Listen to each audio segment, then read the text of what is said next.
Good morning, everyone. Thank you for joining today.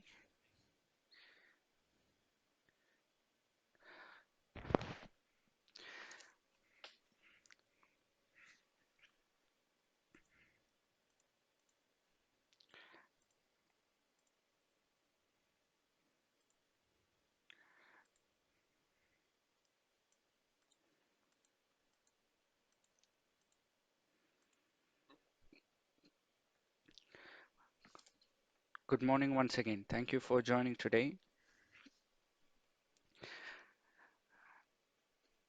Today we are going to uh, discuss about video foundation course, and I really appreciate every one of you taking your time to register for the session and for your interest in this session.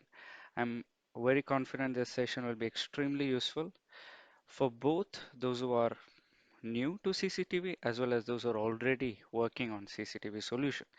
And the course is designed not to be specific to one role. It is a general discussion. It's a general topic covering all aspects of CCTV, from the camera sensor all the way to the control room.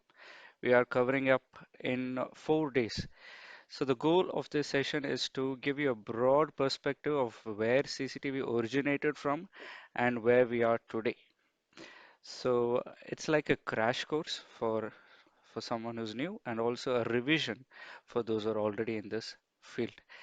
And the main purpose for developing this course is we are in this fast-paced environment where many of you are in directly involved in CCTV without much experience on what happened before you joined the CCTV, without much time to give or dedicate to learn the basics of CCTV.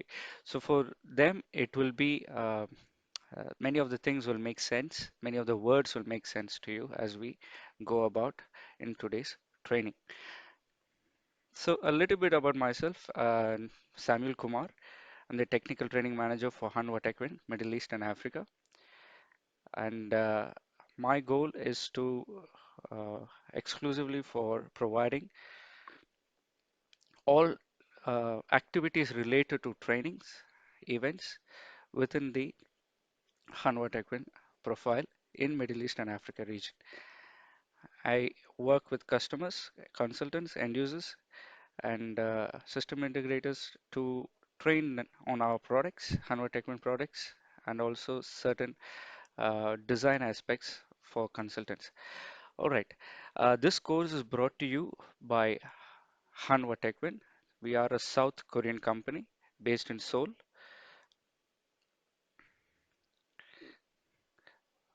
In short, one of the um largest companies in the CCTV market, eighth largest company in South Korea, and top five ranked in the CCTV business. Right? We are not just a single company, we are a conglomerate, we are a group of companies. Hanwha is a group name, and Hanwha Techwin is a subsidiary of Hanwha Group. Hanwha Techwin manufactures CCTV and access control, and the product name that we manufacture, we call it Wisenet. So Hanwha is the group name, Hanwha Techwin is the subsidiary, and the product name that we manufacture is Wisenet. We have presence in solar, we have presence in defense, we manufacture military equipments, we manufacture aerospace equipments, we are into solar panels, construction, petrochemicals, over more than 50 years in the industry, in the manufacturing business. In CCTV, over 30 years. All right, so let's dive into today's topic. And to summarize what we are going to learn today is basically anyone who's in the CCTV uh, field will realize that there are plenty of brands in the market, right? You probably send out an inquiry and you might be approached by plenty of um, brands, which some of them are famous, some of them are not really known. So in this training, we have to get, you will get an idea on how to select the vendor. There are 300 vendors, but I'm not saying there's only one vendor solution for your project, but you need to shortlist a couple of vendors suitable for your project. See, the project can be a house, it can be a shop, it can be a mall, it can be city surveillance. So depending on the project, you have to evaluate what vendor will suit your requirement. Okay. Next, we will talk about the technical aspects. Um, what makes a camera? We all look at camera as one whole unit, which is true, but there are many things that go in developing the camera, right? Different components that make the camera. So we will touch on them because what you put inside, what components are inside, is what you get as an output. The good image quality or the good processing, everything depends on the components. So we will see what are the important components, because that's where um, the variation occurs between different brands, and that's where the performance varies between different model numbers, right? So we will touch upon that. Then next we will see one of the most common features, WDR, and what is the meaning of WDR, and related, we will see a short demonstration as well, and we will take a break. And after that, we will talk about the other aspects of CCTV with related to lighting. As you know, CCTV is entirely dependent on image quality, and there are many components that affect the image quality. One of them is light. So we will be looking at highlight compensation, low light technology, thermal cameras, and other things. All right. So that is for today. Then similarly, we have other topics you would have seen in the agenda document, day 2, day 3, day 4, and so on. So the PowerPoint will be emailed to you. If you have not received, you can just let me know. Can post the link for you to download it. All right. And if you have any questions, you have to post it in the Q&A or in the chat window for those who join by Teams. I will answer them immediately as we move along the topic. If some questions are out of topic, it will be answered after the end of the at the end of the session. Okay. Then this is a certified training. We will give you more information about it before our first break. So there may be one or few more people joining in another 5 to 10 minutes. For the benefit of everyone, before our first break or just after the first break, I will be explaining about the certification and how it looks and what are the criteria for the certification and so on. All right. Okay. So I have disabled my video on purpose because to help with the bandwidth. So you have seen me. This is me, Samuel. Uh, yeah, you can always add me on LinkedIn, and we can be in touch if you have any further questions.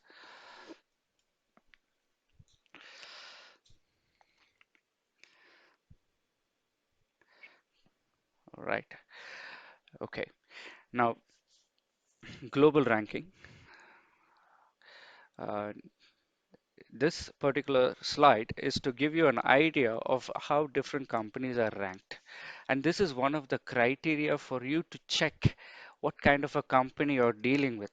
Now, in order to better understand this, I give this example. Let's say you are going to meet with a very high-end customer. Let's say you are going to meet with an airport customer, and you talk about your company. When you talk about your company, you will not be saying that I started the company yesterday and I have all so and so. It cannot. It it is not possible. You cannot work with such customers if your company does not have the experience or company does not have the backing or the financial capability to handle the project, right? So you talk about different references that you have completed. You talk about the different, if you have different divisions, you talk about it. You talk about your history, where you started from. You talk about your assets and so on. Same way, depending on the project, you need to understand what kind of a vendor you're working with and what is their global presence. There are other reasons for this global presence. We will see in the coming slide the word global, how important that is, because there are many brands which are selling only for specific country, right? And which is okay, but in case if you are working on a if in case you're working on a project that requires, um, features that are used, in terms of, let's say, latest technologies and so on, you will have to work with a company which is globally oriented. Let's say if you're working with a company which is local, there is a chance that the technologies that are already released in other countries have not yet been applied to that particular local company. And also there are other global standards, certifications that a product carry for safety and secure, for safety purposes, for the other quality purposes, certification. So they may not have that. So anyhow, we'll go forward and start. Okay, the first thing is global ranking. Now, in this ranking, what I've taken is a Fortune 500 ranking. This ranking list you can take from anywhere, anywhere. For example, if you go to, so anybody can get access to this list. It's called Fortune 500 list. What is Fortune 500 list? All the companies in the world put together, the top 500 companies. All right. Why did I mention about Fortune 500? What is the point in mentioning a Fortune 500 company? All right. So there are many companies in every country, right? Now imagine all the companies in the world put together, your country, your continent, all the continents, Asia, America, Russia, North America, South America, all put together. The top 500 companies get listed under this ranking system called Fortune 500 list. Okay. Now, if you're working with a company that is already listed in that ranking list, that tells you many things about how the company has achieved or strived to reach that level, how much of a global presence they have. It's like a single statement which explains about that particular company, right? So that's something that you can look at. Other than that, what you're looking here, what you're looking at is the Fortune 500 ranking that was taken a year back. We are ranked around in the middle. There are other companies which you already know, like Honeywell, Canon, Schneider Electric, Panasonic. They're all listed in the Fortune 500 ranking. If they are not listed, it's still okay. You should be looking at, let's say, maybe you can expand the list to, let's say, Fortune 500 um, or within your continent, you can check who's the top 500 companies and so on. So it is still okay because there are certain companies which are not listed. Um, for example, uh, like Pelco, they may not be listed, but it is okay.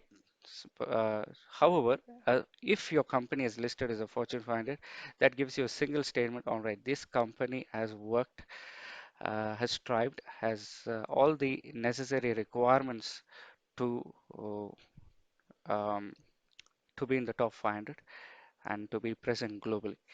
All right. Certain privately owned companies will not be listed. So you will not find if a company is owned by one vendor, it will not be listed. One owner, it will not be listed. Or if it is owned by the government, it will not be listed. It should be a publicly traded company. All right. Next. So first thing that we checked is whether it is a global company, Fortune 500 ranking. Second thing is the word global. If you work on a product, for example, Let's say you take a camera from a vendor A. Let's say the vendor A has offices all over the world. It could be USA, it could be Canada, it could be Europe, it could be Asia, it could be Australia, it could be Middle East. Now, what contribution that each of these offices do is they make sure that particular product is suitable for that environment. The product is suitable for that country regulation. So you have ground level feedback sent to the vendor head office. The head office can be in Korea, it can be in US, whatever. So wherever the local offices are present, people there, the person there will send feedback and say, this camera needs to be tested for 60-degree operating temperature. Or a person in the US or Canada might say, I need my camera to operate at minus 30 or 40-degree temperature. So overall, what you get is a product which is globally tested. Overall, you get a product that has been tested for different environments, different conditions, different quality requirements, and make sure your product is well matured. Right? There is no factor maybe that can cause certain uh, you can say failure. So I have heard of a company where it's a very popular company, but right now they are not active. Uh, in It was a US company, they're quite famous there, but when they had supplied cameras to the Middle East, some of the camera lenses were falling off because the glue which was used or certain you know whatever material they used to attach the lenses to the camera sensor, it was not tested for the UAE operating temperature or the Middle East operating temperature. Now, it might have worked probably in the North America, but it did not work in the Middle East region. All right, so this is a real case scenario. I have heard of a camera which stops working after when the temperature is at the peak, let's say 45 to 50 degree, which occurs during the noon time in Middle East. Some of the cameras are switching off.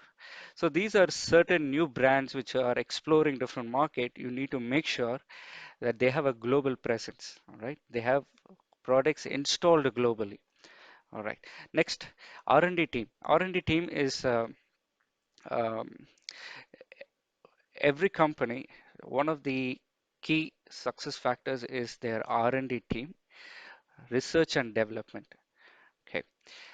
CCTV, the amount of developments that happen is it's just like any other technology, right? Um, 10 years back, we had IP cameras, but ever since we had IP cameras, from analog to IP, today you have different new technologies like low light technology, you have multi-sensor technology, you have artificial intelligence, um, you have uh,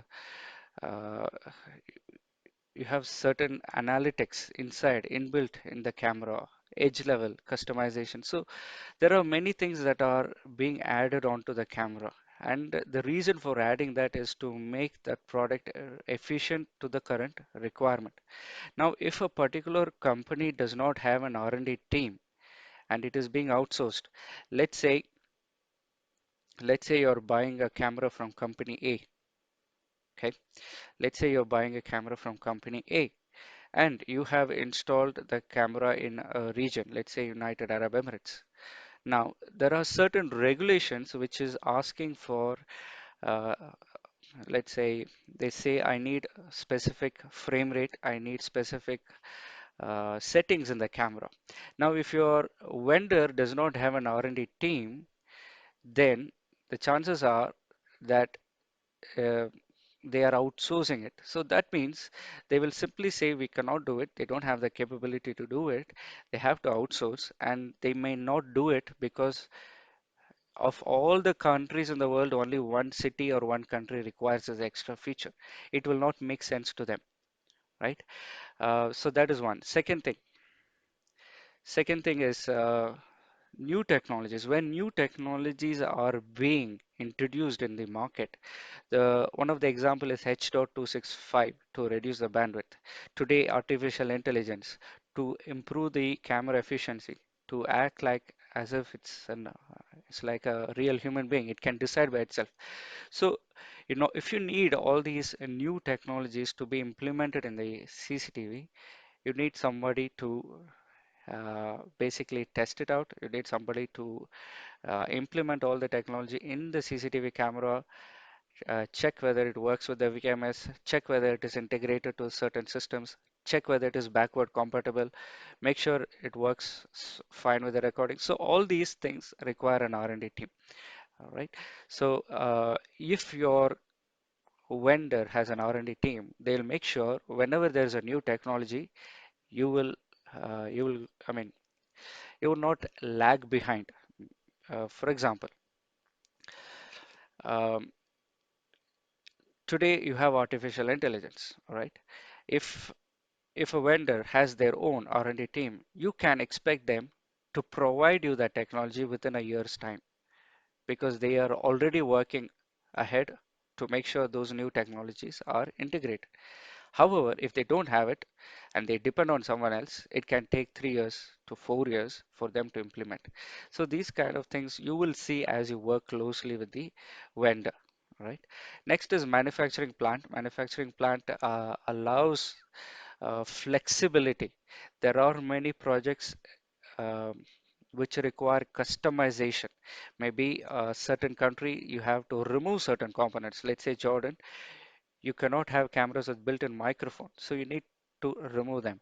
There are certain countries where you need certain level of a customized, you can say, settings in the camera or a custom shape for the camera because that's what works for that situation. Maybe a pinhole camera, or it could be, let's say, one of the recent projects that we did was for Expo.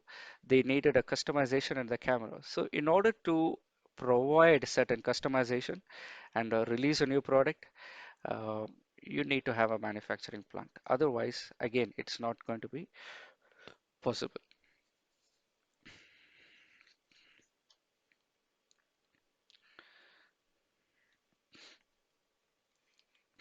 Okay. And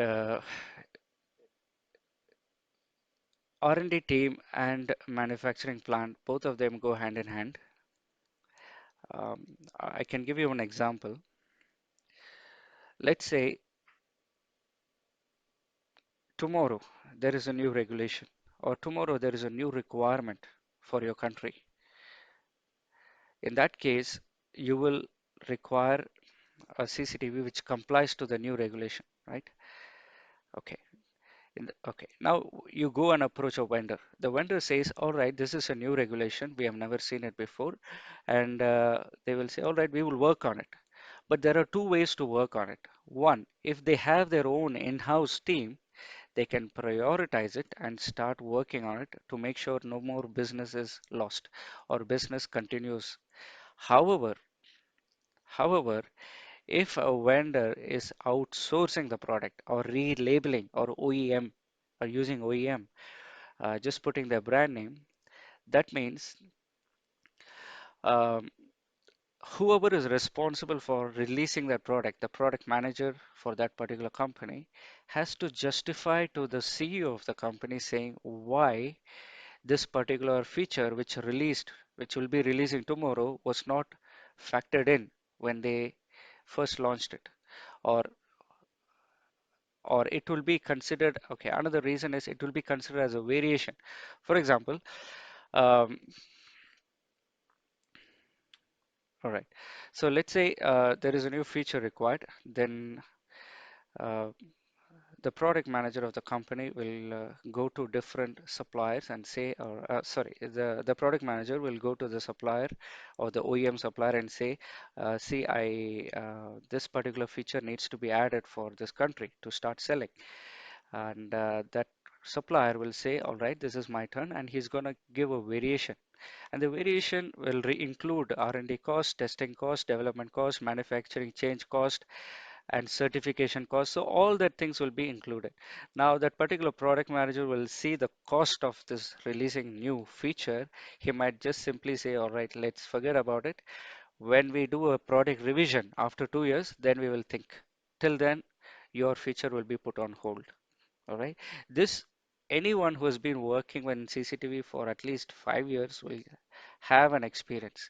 You might have approached a vendor and they will tell you, all right, we will look at it in the next release of the product. All right. So that's why, that is one reason.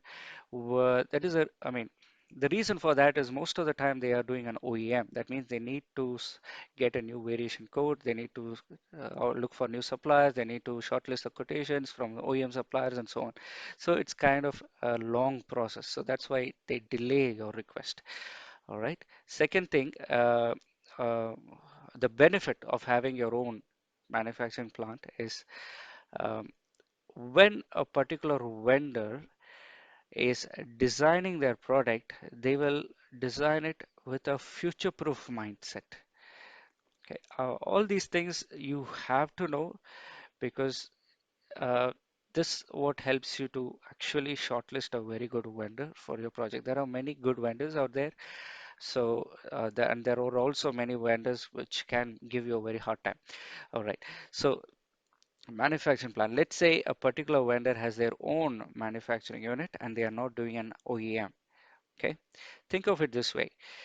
Uh, let's say you are a system integrator.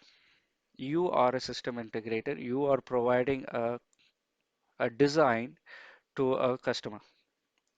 You will provide a solution exactly as per the specification. If the customer comes back and tells you, I need an additional camera, or if he tells you, I need an additional feature, you will submit a variation, right? Same thing. If a particular vendor is doing an OEM concept, all right, let's say let's say a vendor is doing an OEM concept. First thing they will do is they will list out all the features that is required today. They will write down, let's say, 10 features. Then they will say, I need a camera with so and so resolution, so and so protection, so and so feature, so and so lens. That's it. All right. They will take quotes from different OEM suppliers. Done. Now, and then whoever is the best and lowest, they will go ahead and finalize and start a contract with them for 3 or 5 years. Done.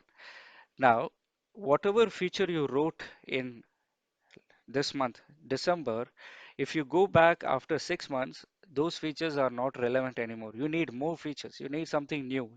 You need what you needed today is not very important after 6 months. So then what happens? There is a feature gap. So now, when after let's say 6 or 7 months, the product gets released, and now the region requires some additional features, some new features. Again, that particular vendor has to go back to the OEM supplier and request for a variation to add those features. So these are the kind of things that go in the background if a particular brand does not have their own manufacturing source. Okay. All right. So usually these are taken very lightly, but at first instance, they may not make a very big difference. But as you work on projects where you need long-term support, long-term flexibility, you just have to make sure you are choosing the right product. Okay. All right.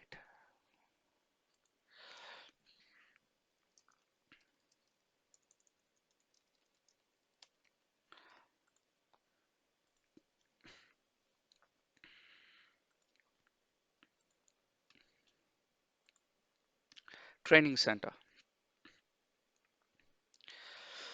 All right. Very short, we'll go through training center. If uh, nobody knows a product more than that particular vendor, right?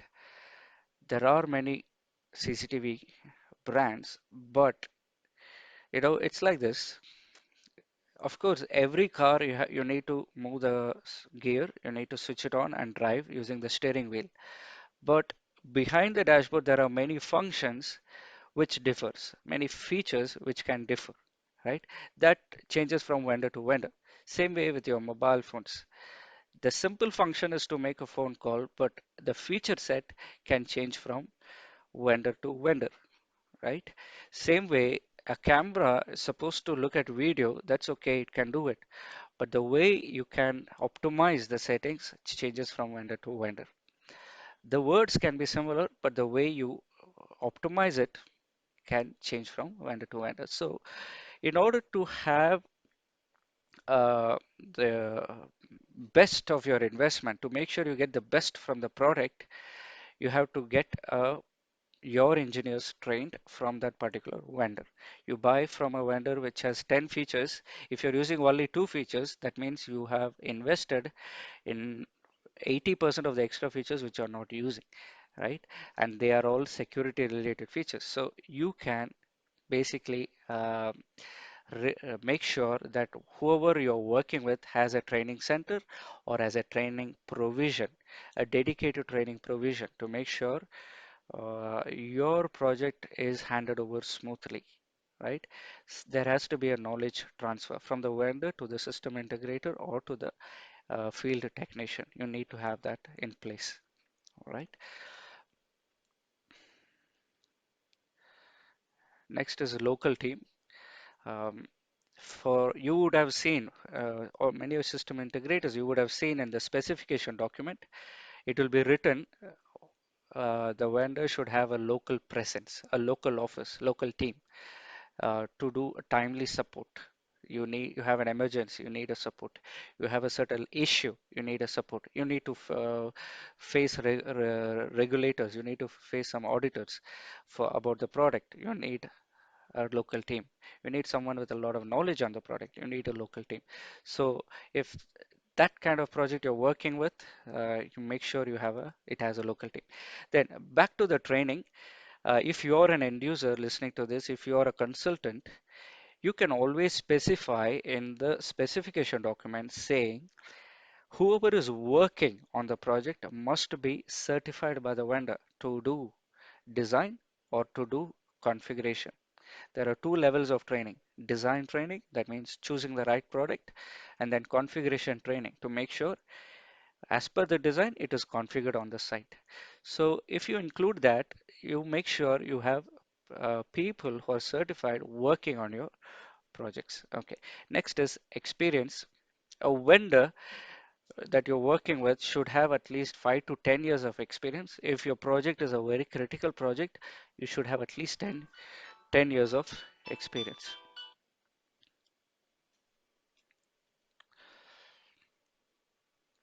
References. References are proof of a particular product which has worked in that particular environment and has passed through customs, it has passed through regulations, it has passed through authorities, it has been tested in the environment, and it's successfully running, right? So references is something that you have to look for if a particular project has a reference in that field. What if they don't have a reference? That means depending on the seriousness of the project or the application of the project, you can do a test. You can do a proof of concept test. You can run the camera for a week or a month and get an idea how it operates in daytime, nighttime, and then move on with that particular brand. Last is actually it should not be last. It's a cybersecurity. You should be working with a vendor which believes and applies cybersecurity, right? It should be in the core or the heart of the company that they take cybersecurity seriously, right? And there are many companies who talk about it, but they don't really apply it. Uh, so you should, one way is to check whether that company has had any major serious vulnerabilities in the past, right? So you can refer that. Okay. Vendor trainings like pre-sales trainings, post-sales trainings, configuration trainings, and so on. These are examples of vendor trainings.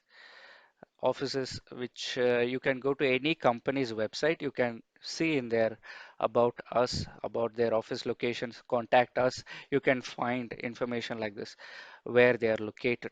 I'm using our own as an example because I'm authorized to use our own company information. So I'm using it as a reference during all this training. Okay, so we have here, we have so these are main offices. You can find almost any reputed vendor will have 20 plus offices, 20 plus. Okay, okay, what is a warning sign? If you see a company which has USA, one Dubai, and one in, let's say, China or Vietnam or something, if they have only three offices, that means something is wrong. They might be shipping from here, they might be taking it to USA and they might rebrand and say made in USA and things like this. So these are like warning signs which you can check and make sure. If you're buying for your house for two or three cameras, it's okay. But for large projects, for commercial projects, we need more support and other things. Just make sure you go through this vendor checklist.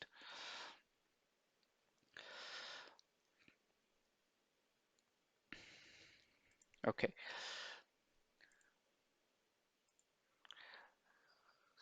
quality and reliability testing process. This is just a video to show you what are the different tests a particular vendor does. And you can ask for them, by the way. You can ask for the report.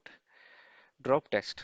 You can, if during transportation, during when they throw the cardboards, when they transport, will the equipment be in the exact same position as it left the factory? Power test. What if you give the wrong power? The camera will fail or it will still withstand. Maybe is there any surge protection, right? That can happen. Just because you inserted a wrong power, the camera should not blow up and then you have to go and return the camera and have all this headache, delay the project. So these are certain things which they do. Next is alt test, halt test. What if the temperature increases? So what if the temperature continuously increases from morning till afternoon? There is a steep increase in the temperature, right? What happens? What is the breaking point? What caused the breaking? What caused the issue in the camera if the temperature keeps on increasing? So these kind of test, halt test, alt test. What if, we always think temperature increases, okay, camera can have issue. What if humidity and temperature occurs at the same time? What if, different factors that occurs at the same time? So this is called um, accelerated life test, and then the next one is Hall test. Multiple scenarios. What if different things go wrong in a camera? These are the different tests they do. Then, of course, waterproof test. Then handling test. How many times you keep operating the same thing. Then, of course, image quality test. Does it produce the actual color? Does the sensor produce clear distinction between different colors and so on? You can always request a vendor and say, I want to have a look at this testing lab.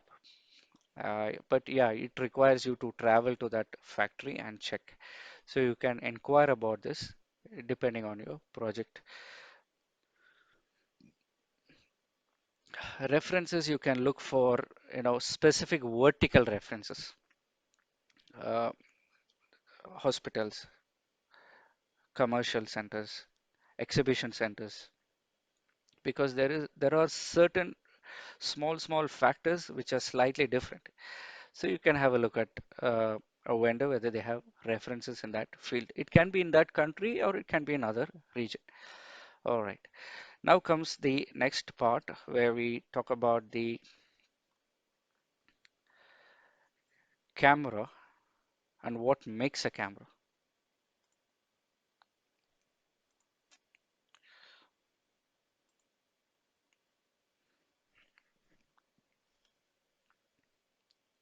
Okay.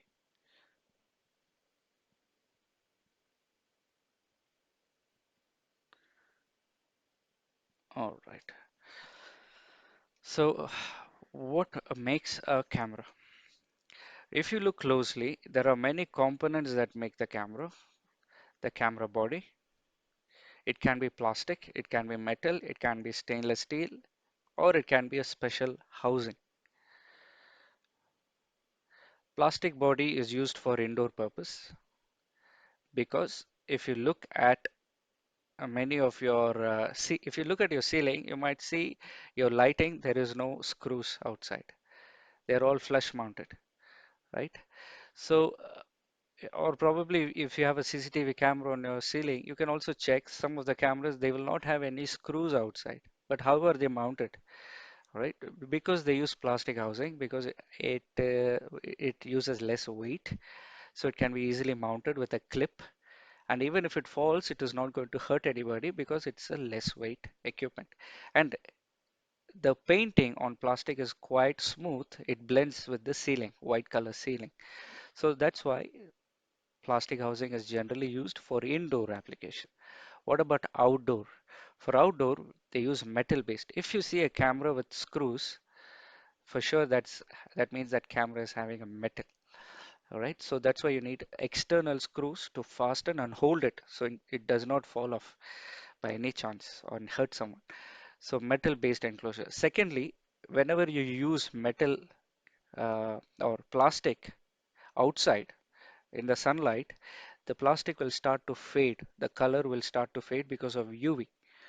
If you use metal, the reliability is much stronger. It will not fade. You might have seen certain old installation, the mount is different color, the camera has changed its color because of UV, right? Even your, let's say you dry your clothes outside, you dry it out in the sunlight, let's say you put a dark blue color shirt outside, you forget to take it after 2 days, you will see it starts to fade, right? So that all happens because of UV effect. Then metal based also can withstand some kind of vandal resistance such as stones, wind, it can hold itself.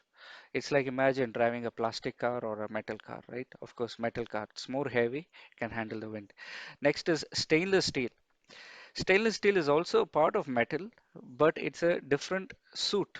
It's like this. When when it's winter, you wear a different suit, right, to protect yourself. So for a camera, the housing is of a different construction, stainless steel, to protect from a certain environment, which can be corrosive environment. Let's say chemical factories, food factories, where water moisture is always present. The it can cause some corrosion. So, or beach areas. There are hotels with beachfront properties. You can use stainless steel. Now, question for you is, what if I don't have stainless steel? You can still use metal based, which is aluminum. You can use aluminum based. It will work, but it can fail soon. If stainless steel can withstand for 5, 7 years, maybe within 1 or 2 years or 3 years, you will start to see a standard uh, metal based cameras will start to corrode faster. Okay, so that's the difference. Both can work at first. Next is certified housing. Certified housing is a special type. In order to explain that, let me pull out the explosion proof camera. I will take our own example. Let's say Wisenet.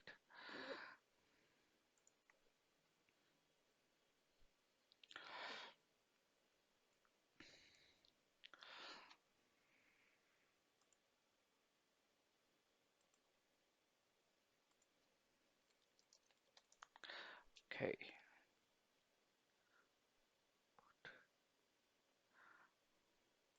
Okay, so if you are okay, there is a question, can I use it in the barge?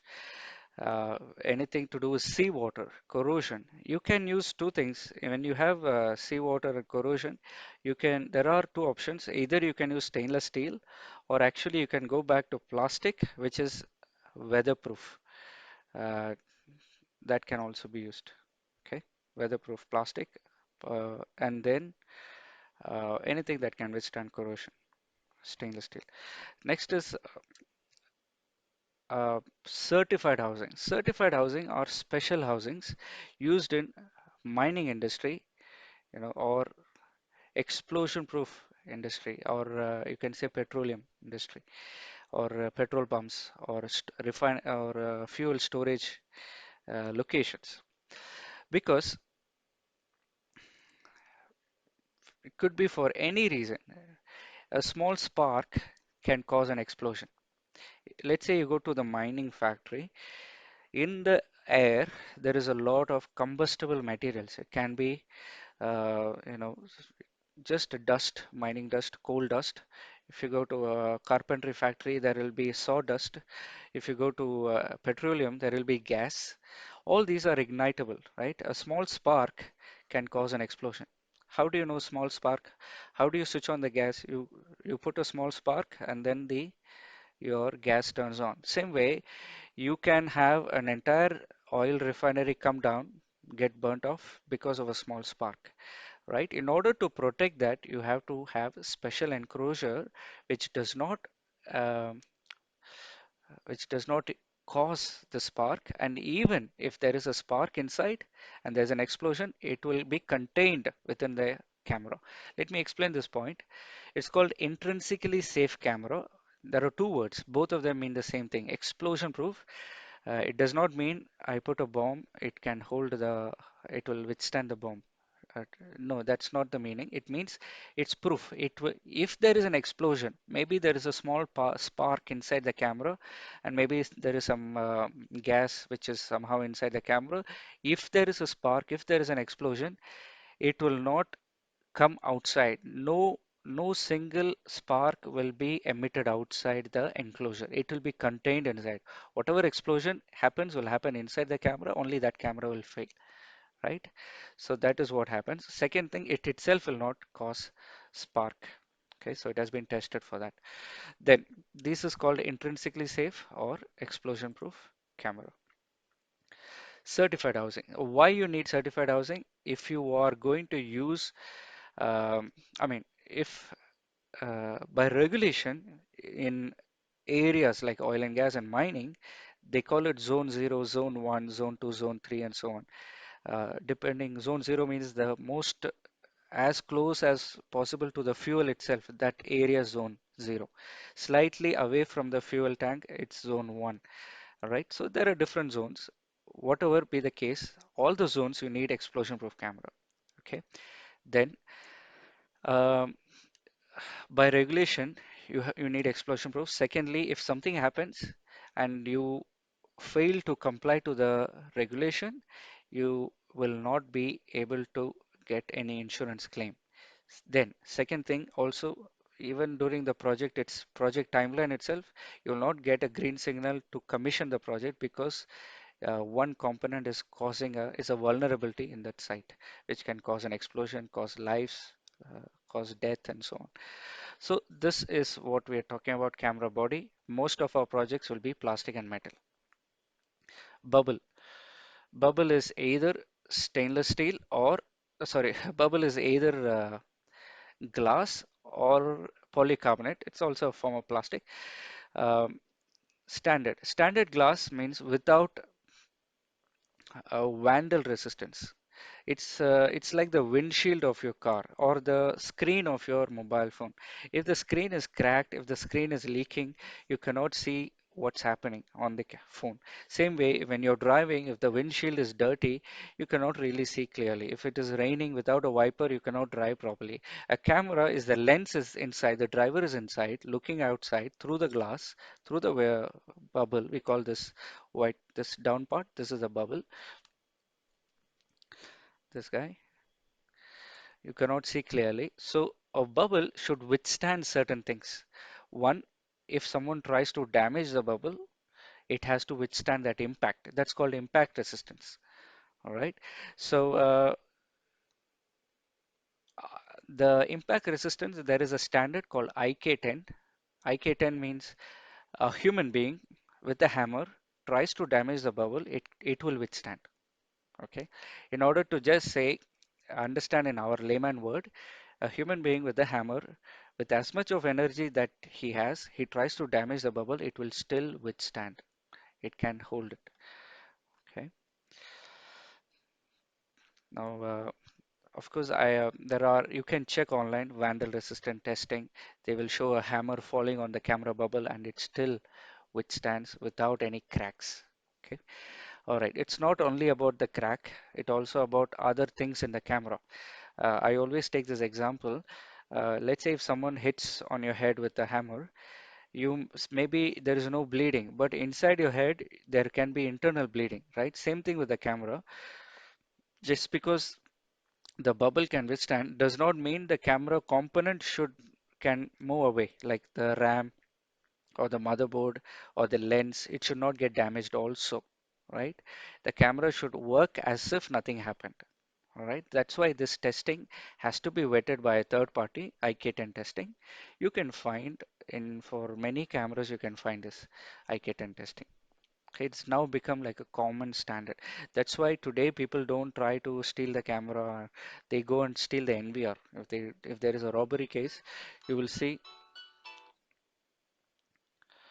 um, they will go ahead and take the NVR because cameras have become more rugged now. They can handle a lot of impact.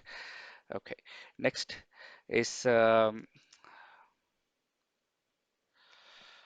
system on chip. System on chip. This is the main motherboard to the camera, or sorry, main processor of the camera.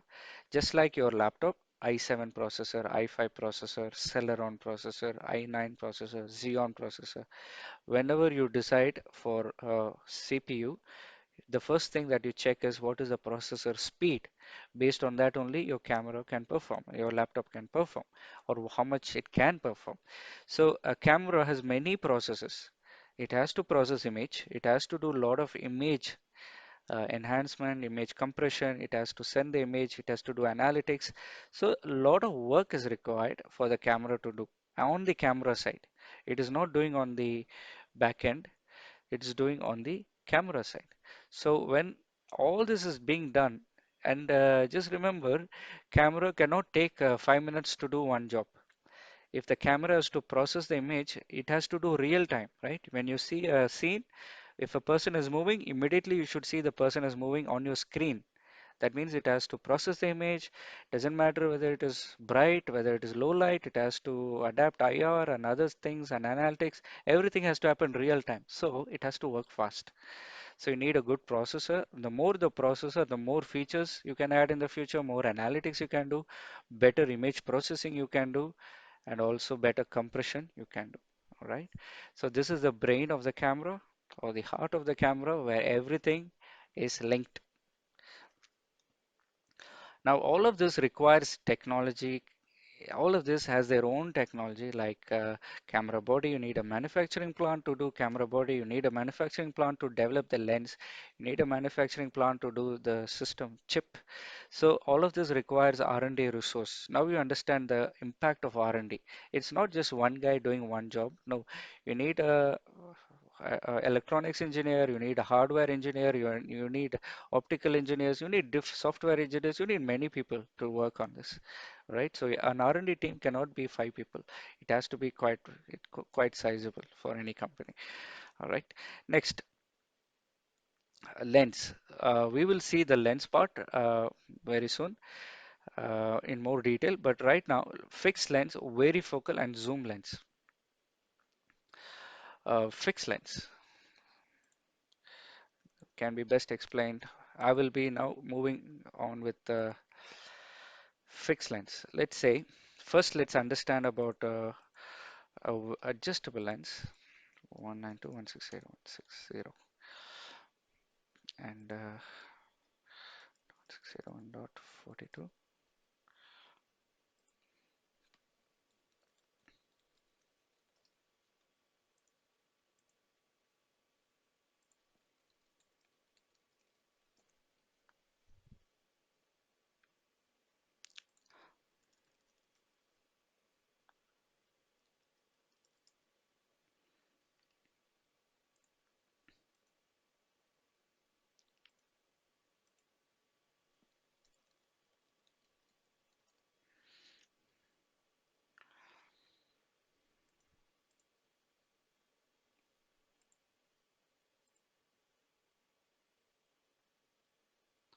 Okay, adjustable lens. Adjustable lens is, let's say my camera now is looking at this meeting area.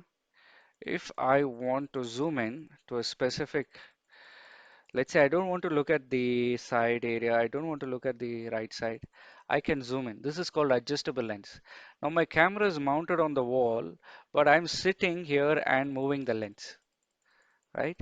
So this is adjustable lens or varifocal lens. All right. When you are not sure what lens is required for a camera, maybe you wanted to cover the door, maybe you wanted to cover the entire room, you are not sure. In that case, you need adjustable lens. And there is something called standard adjustable lens, called standard varifocal lens. It covers generally most of your zoom or most of your requirements. We will see that also. We will see that more in the coming slides. So this is adjustable lens, and then I have a fixed lens here. This one I cannot adjust. It is already fixed. If I want to move it forward, I have to move the camera. I have to move the camera to another location. The lens cannot be adjusted. So that is called fixed lens. Okay. Then comes zoom lens. Zoom lens is typically used for larger coverage. Let's say this particular camera, when I zoom in, there is only a certain distance up to how much I can zoom. Maybe 10 meters, 15 meters I can zoom. There are some cameras which you can zoom slightly, maybe 20 meters, 25 meters, but that's about it. A zoom lens is a different, you can say it's a different architecture in the lens structure used for very long distance. Now let me take one in camera and explain. Here we go.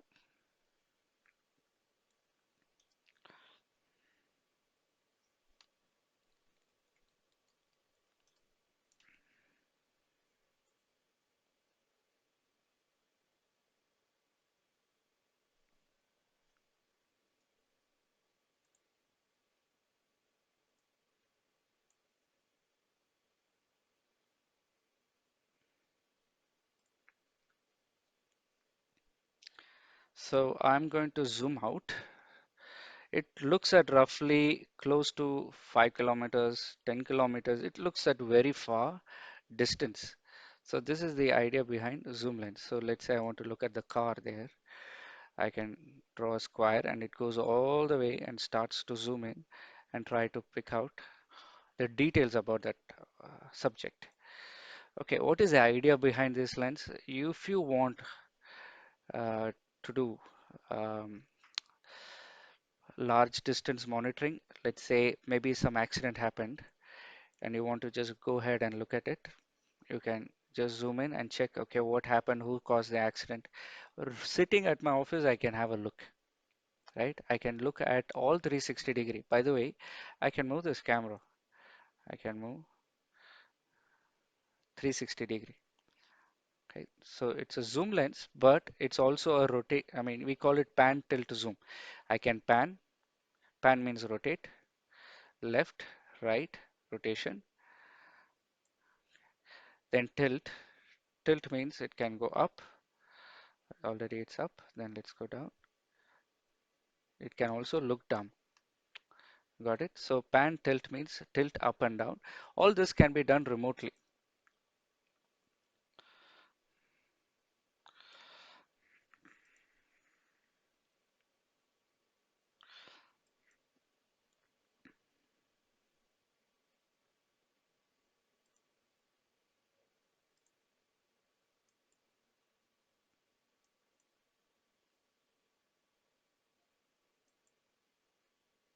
So this is a 55x zoom.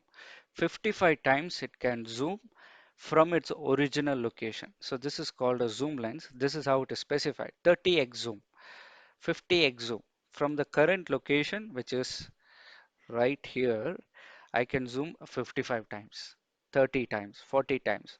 So that's a zoom lens. All right, zoom lens. Expensive. The first two, most affordable is fixed lens, but there is a lot of catch. Fixed lens, you cannot adjust. If you cannot, if um, let's say this is the challenge generally.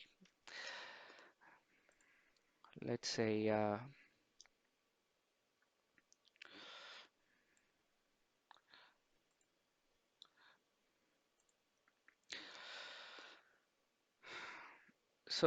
let's say you want to look at the door and the camera is looking at certain view. If it is a fixed lens, you cannot make any change. You have to leave it, or you have to remove the camera, move it near the door, right? So re-pull the cable and so on. However, if you have adjustable lens, you have some flexibility. You can move the lens, zoom in, zoom out, adjust a little bit. Okay, and when you are looking for operational requirement, PTZ, these are PTZ cameras, incident monitoring, uh, general movement monitoring, um, your VIP patrol, you want to follow certain VIPs, exhibition halls, you want to look at generally what's going on. These areas you can use PTZ cameras or, panel zoom, and you can look 360, right? So you can use one camera for every 500 meters, every 1 kilometer, you can use one camera. Okay. But just remember, when my camera is looking at this location at the door, it cannot look behind. Or maybe someone zoomed in towards a wall. That means right now it's only recording this wall. So the PTZ camera, there is a risk if um, if some particular operator uh, they want to misuse, they want to move the camera to a certain location and away from the door, they can do it. Of course, you can lock. We have user controls, you have authority to block all that. You also have settings where the camera will come back to its original position after some time. All that is there, but a PTZ cameras or a zoom lens camera, it allows the operator to move away from the original intent of monitoring, right? So you have to use it with caution. That's why many regulations do not allow PTZ camera, like CIRA regulation or MCC. I'm not 100% sure, but they don't allow for a critical monitoring. They don't allow PTZ. You can use it as per your operational requirement, but it does not meet the minimum criteria, monitoring entrances and so on.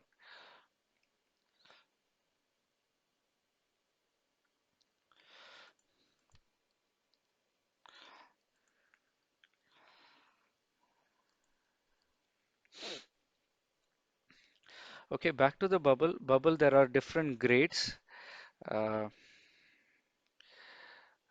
Scratch resistant bubble, water resistant bubble, water drops will not stay. So there are different grades of bubbles. Those are all like, it's like leather seats, like extra features. You have a seat, but if you want leather seats and all that, it's like that. You want special grading on the bubble that has to be requested separately. Okay. Discoloration can happen again for after prolonged use, or if someone is using chemical to wipe the glass.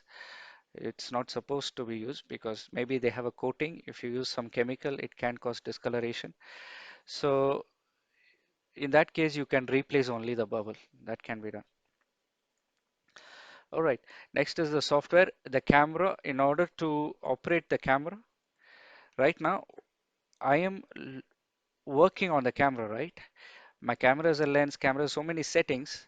How am I working on the camera? I am going to the live view, I'm going to the settings. That means there is a software running in the camera, user interface for me to communicate with the camera, right? So there is a software running to make changes, to do some settings and so on. That's the software. There is also one more software called OnWiv, which we will see in the coming slide. What is the OnWiv all about? Then in addition to all this, everything else can be optional accessory. You need microphone in the camera so you can record audio. You need additional alarm inputs in the camera. You can connect a door contact. If someone opens the door, camera will pop up. Or you need additional IR. The camera can see in nighttime. It's like camera having a torchlight. So these are all SD card additional features. Now all these additional features today are like standard. Many brands are just giving as a default. feature with IR, with microphone, input, output, and so on. But back then it was like a optional accessory. Today also IR is optional. Some cameras don't have IR. We will see about IR after our first break. So let's take a break for 10 minutes and then we will catch up.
All right, let's resume.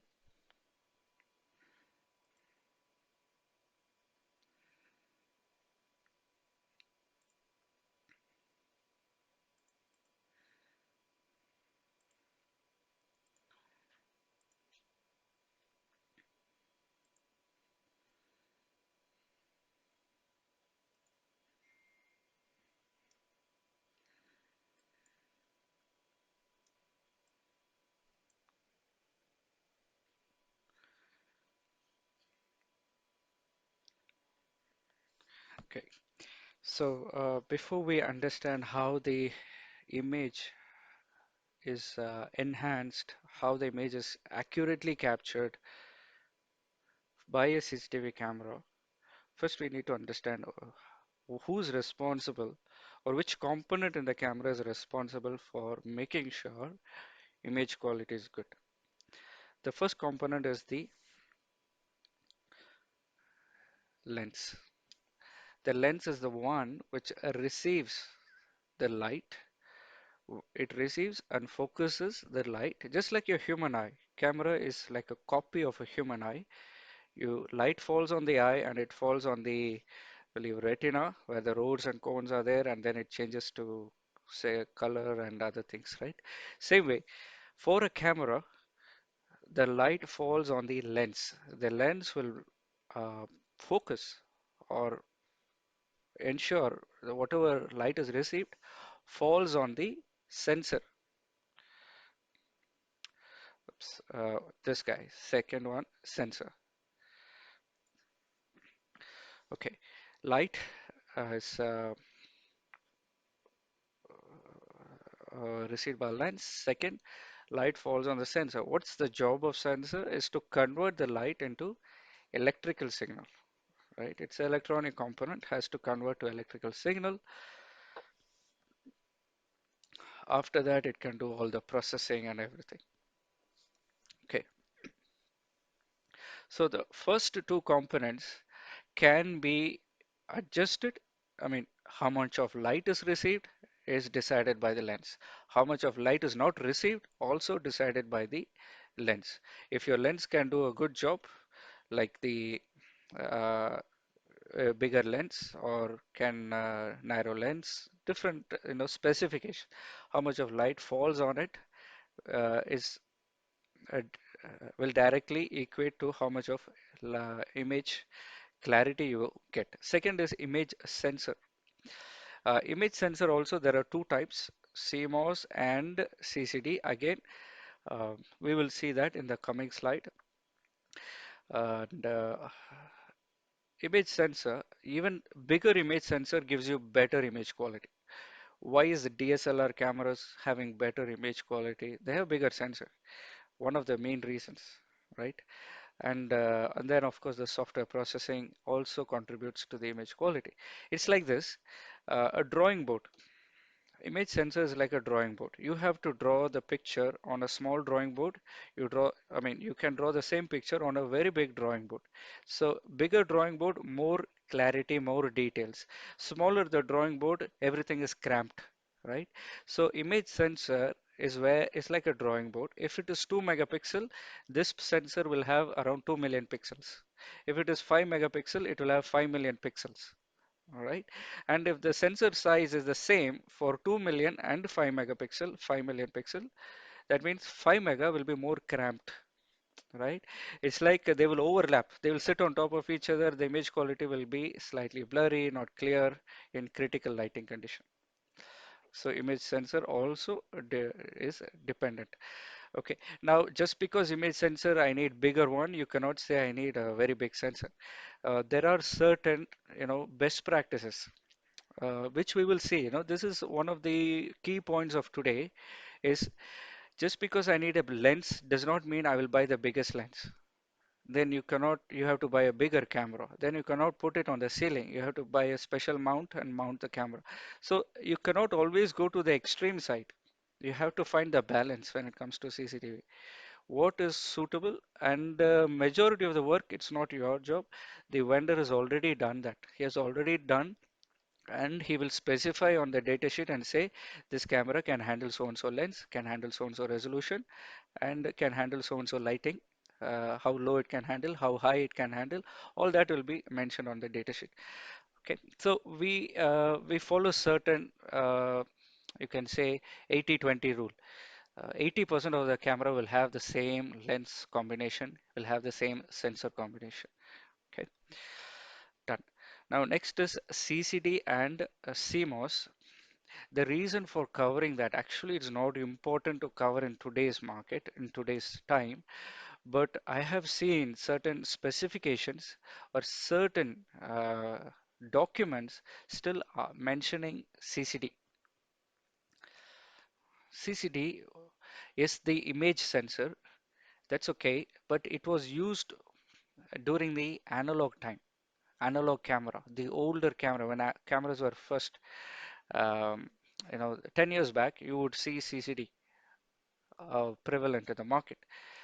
Okay, then came CMOS. CMOS was cost effective, but they had some. CMOS was not very great when it comes to low lighting.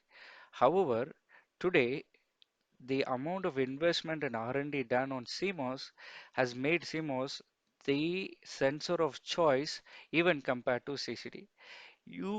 Okay, today if I give you 1 hour, you will still not be able to find one camera with a CCD in 5 megapixel or 2 megapixel, right? Because it's become so rare that in the IP camera industry, in megapixel also, in megapixel industry, you will find CMOS taking the lead, and majority of the vendors have opted to go with CMOS because it has other benefits. Of course, CCD was the first sensor type that was introduced in the CCTV.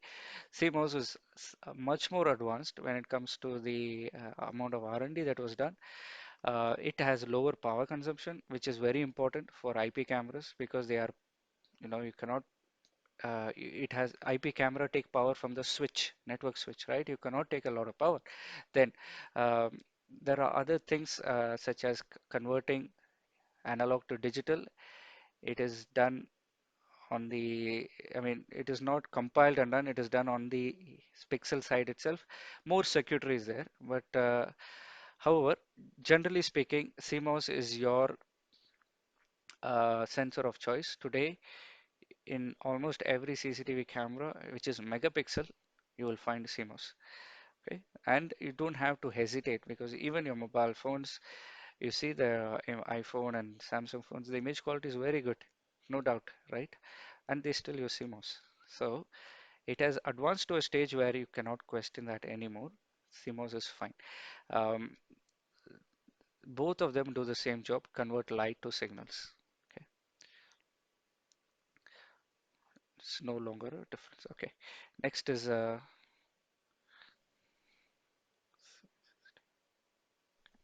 WDR. Okay, so one of you asked a question, what is WDR? What is CMOS? CMOS is not operating system. It is the sensor of the. It's a hardware. It's a sensor of the camera where the light is converts light which is captured by the lens into electrical signals. Okay, that's the second section. It receives the light and converts it into digital signals. Okay,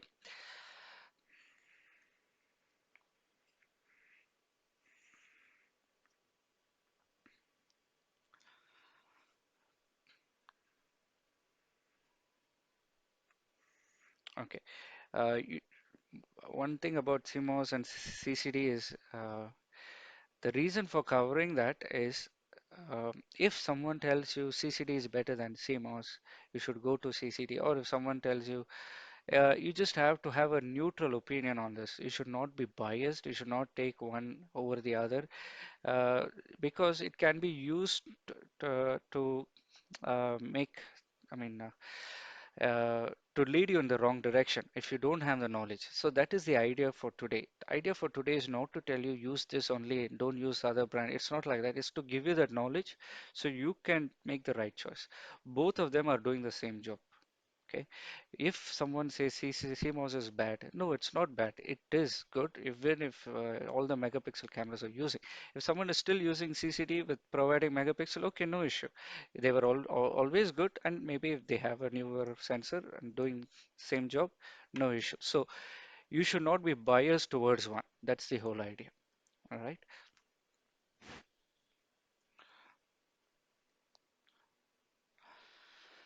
Okay. WDR. WDR is okay. We will be talking about two, one, two, three, four lighting concepts. How camera works. Okay.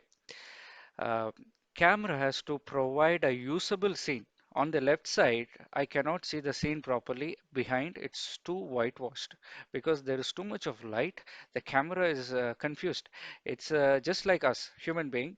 If you look at the sunlight, the amount of light coming from the sun is too much that you automatically close your eyes because there is too much of light. Okay.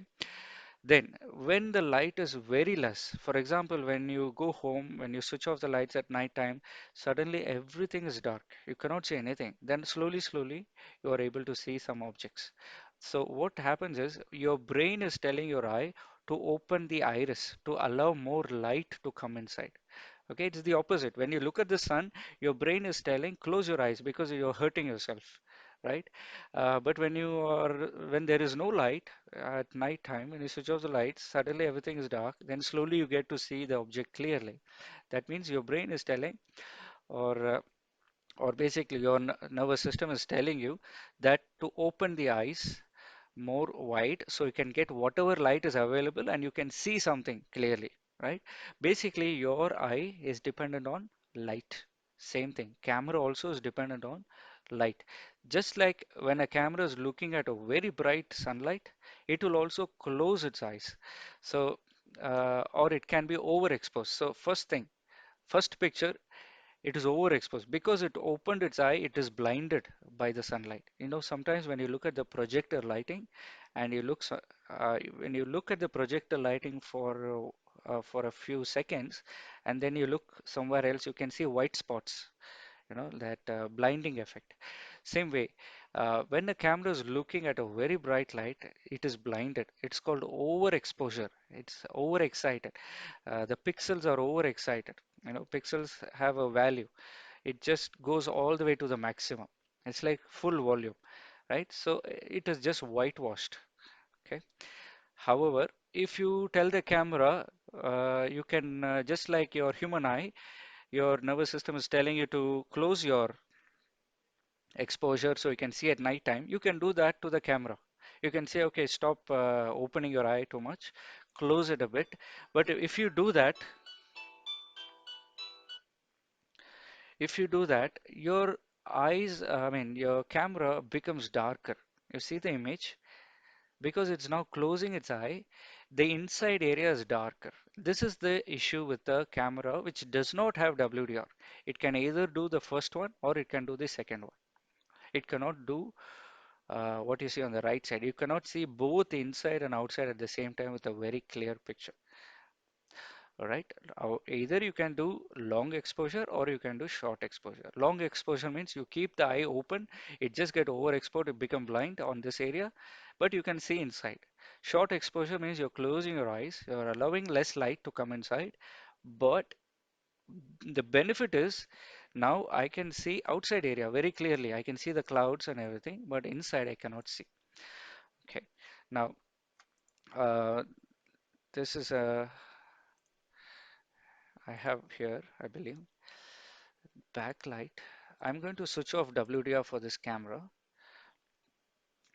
Okay, so when I switch off the WDR, you can see the room is a bit dark and the window, I cannot see anything, overexposed. Now, when I activate WDR and I can say, okay, by the way, the moment I activated WDR, now you can see outside. You can see if someone is standing behind the window also, you can see there is a person standing, right? So the camera can now handle two types of lighting. This is the job of WDR. A WDR camera has to handle two different lighting condition. Lighting condition 1, lighting condition 2. All right. A camera is an electronic equipment. All right. Just think of it this way. Whenever a camera is positioned, let's say, let's say I switch off the WDR. Whenever the camera is positioned here, the camera will look at the scene. It will see the bright sunlight. It will close its eye automatically, just like us. It closes its eye and make sure in the majority of the area it can see something. Okay. And this is a non-WDR. It can handle only one exposure. Okay. Let's write down some note. A WDR, okay, a non-WDR means single exposure camera. It can handle only one exposure. It can see either inside or outside. Cannot do both. Okay. Now the same camera, let's say,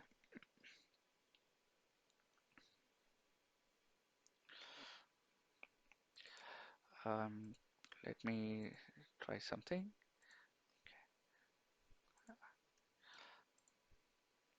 Okay. Now what I did, I reduced the exposure. When I reduce the exposure, I can see outside, but inside is so dark. Okay. This is exposure number two. A camera can do either see everything on the inside, or now it can see very clearly on the, I mean, see everything on the inside, or it can see outside. Okay. What is the light level, or light is measured in lux? You can say lux level of sunlight.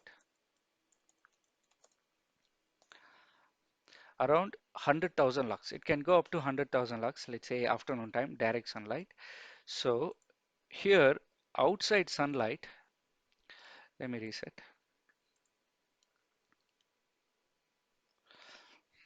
Okay, backlight, WDR switched off. Okay, now this guy, this area is 100,000 lux. 100,000 or 100K, 100,000 lux. Okay. What about lux level of typical office? Usually in the office, we are providing fluorescent lights. You can say man-made light, right? We can never provide as much as God provides, like pure sunlight. We can only give around 500 lux, lux level of, even if you take stadium, there is a standard, let's say, if it comes, um, 700 lux. You can go 1000, 2000 lux. Some football stadiums they go up to 2000 lux, but you can never reach 30,000 and 100,000 lux. That is not possible. So as long as okay, um, so here in the scene, lux level outside is too much. Inside office around 300 to 500 lux. So you see the difference in the lux level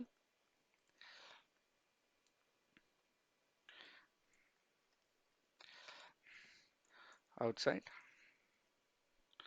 100,000, inside office.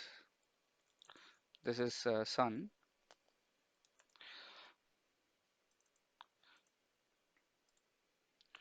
Let's take example 100 lux. So what is the ratio?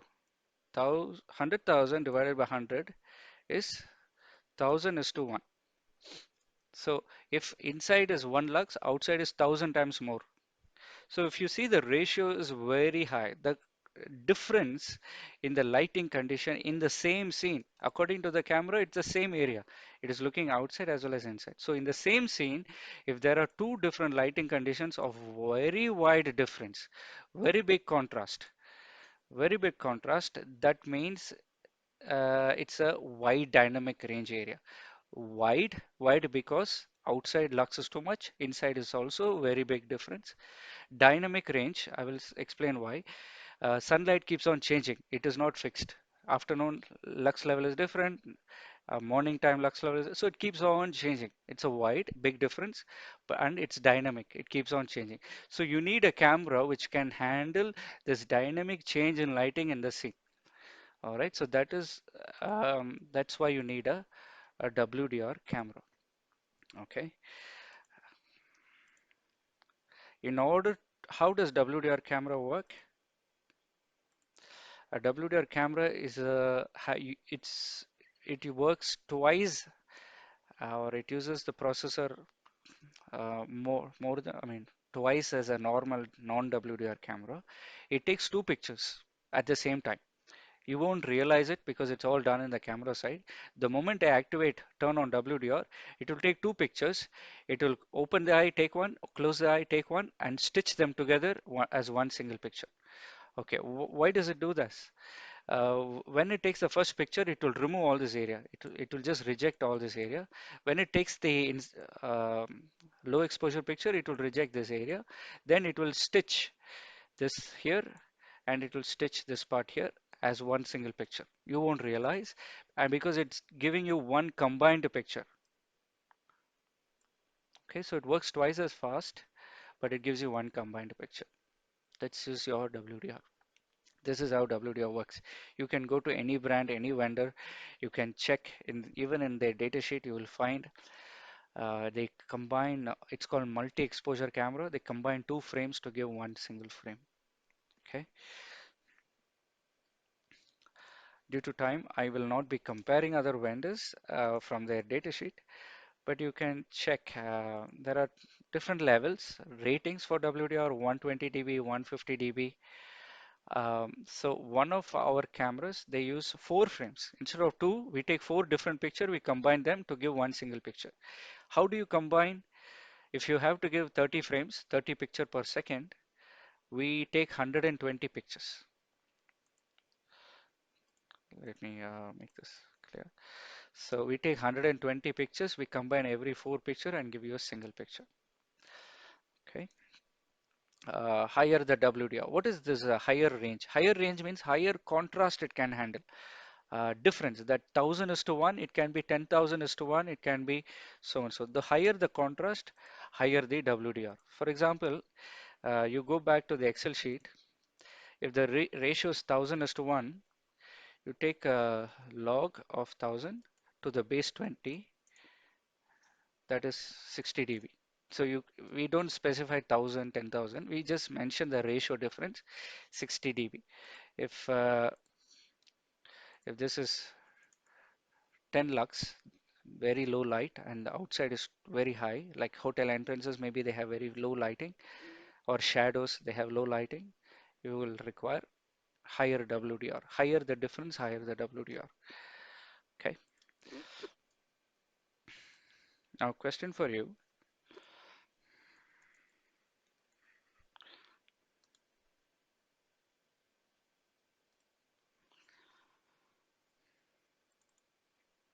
Which areas require WDR in this picture?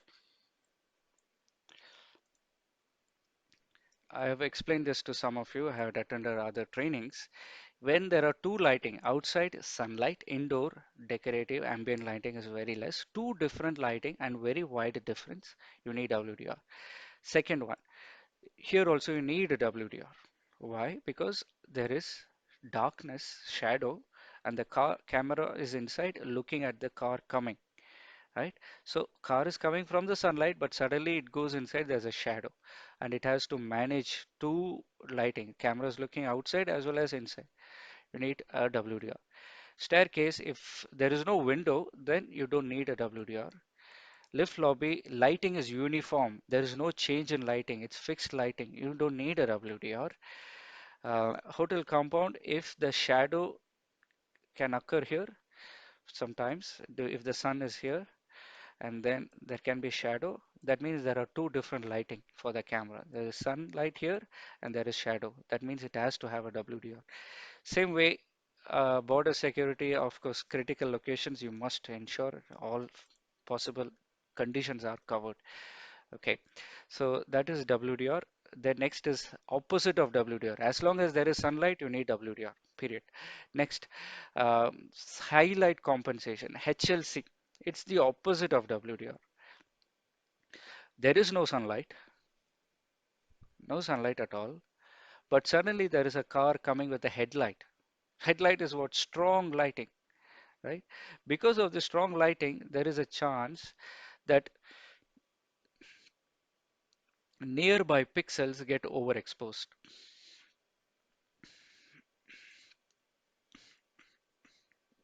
This is called as a blooming effect. Let me open another slide just to explain.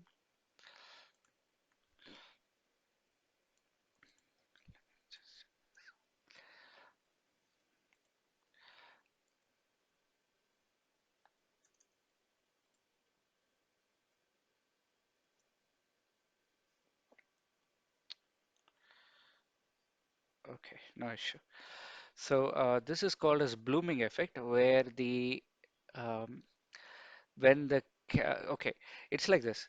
The camera is not expecting a sudden light which looks like this because the almost rest of the image is dark. So camera is like keeping its eye wide open, looking for light.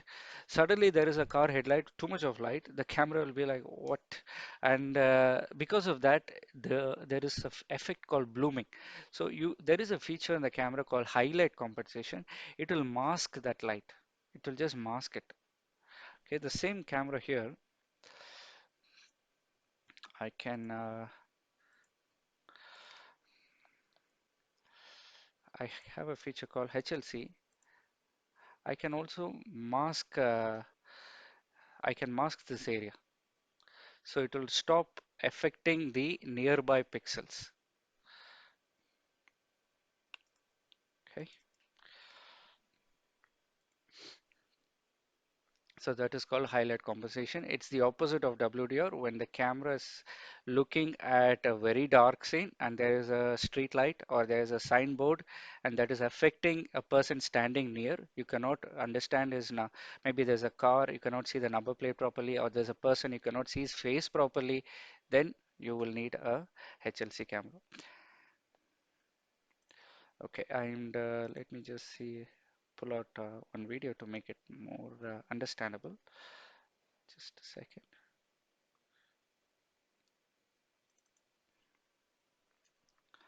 Okay, so while it loads, next is low light. A camera requires a light to see. Okay, let's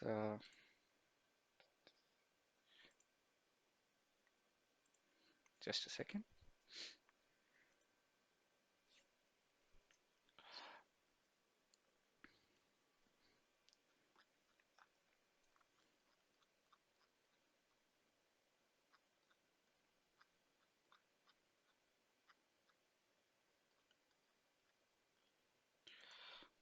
Okay, so there is one video here, highlight component. It's a very old video, just to explain to you how this works. The guy is coming with his torchlight. The camera is blinded. On the right side, although there is a torchlight, you can see his face. You know who's the person. At least you can recognize, okay, this person, I know who is he, right? So this is the effect of HLC. It will stop from nearby pixels getting overexposed. Okay. Next is uh, Next is WDR. If you see in data sheets, you will find 50 frames per second. But when you activate WDR, it becomes half, 25 frames per second. Because you have to combine two frames to become half. This is only for people who have that because these are third-party data sheets. I don't want to open them here, but just to give you an idea, WDR is mixture of two frames to give a single frame. So this is how other vendors or do it. If someone has a different method, just explore the option because there are different artificial methods of doing WDR called digital WDR, electronic WDR. What they do is they only increase the brightness or reduce the brightness in that dark area. That's it. But when you increase the brightness, let's say 60%, you're increasing. Then after some time, the sunlight will change. Again, you have to go manually and adjust it. So you have to keep doing this manually. Every time the sunlight keeps changing direction, you have to do it manually. So this artificial method of WDR, electronic WDR, first, they are software based. They are not hardware based. They do not take two pictures. They only take the same picture and do some adjustment. and it requires constant calibration every time the sunlight keeps changing direction or intensity. So that's not a real WDR. Okay, so that is the electronic, or you can just say a fake WDR. Okay, they can be still 120 dB, but it's not multi-exposure WDR.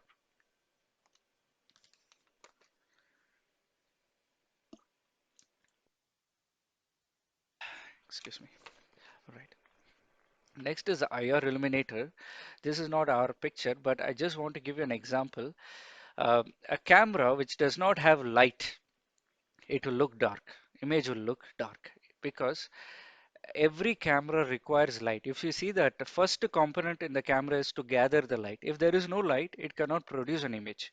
So just like a human eye, if you switch off the lights at night, you cannot see anything, right? You cannot see, no matter what you do, you cannot see anything if there is no light, right? So what do? You carry a torchlight to see. Same way, on the camera, you can insert IR LED. Let me, hmm.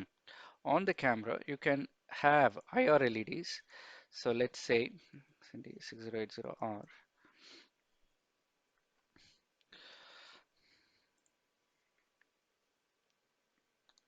Okay, do you see these small LEDs in front? These are IR LEDs. When the camera identifies that the scene is dark, automatically it switch on the LED. But the benefit is, human being, we cannot see IR light. Cameras can see IR light. Um,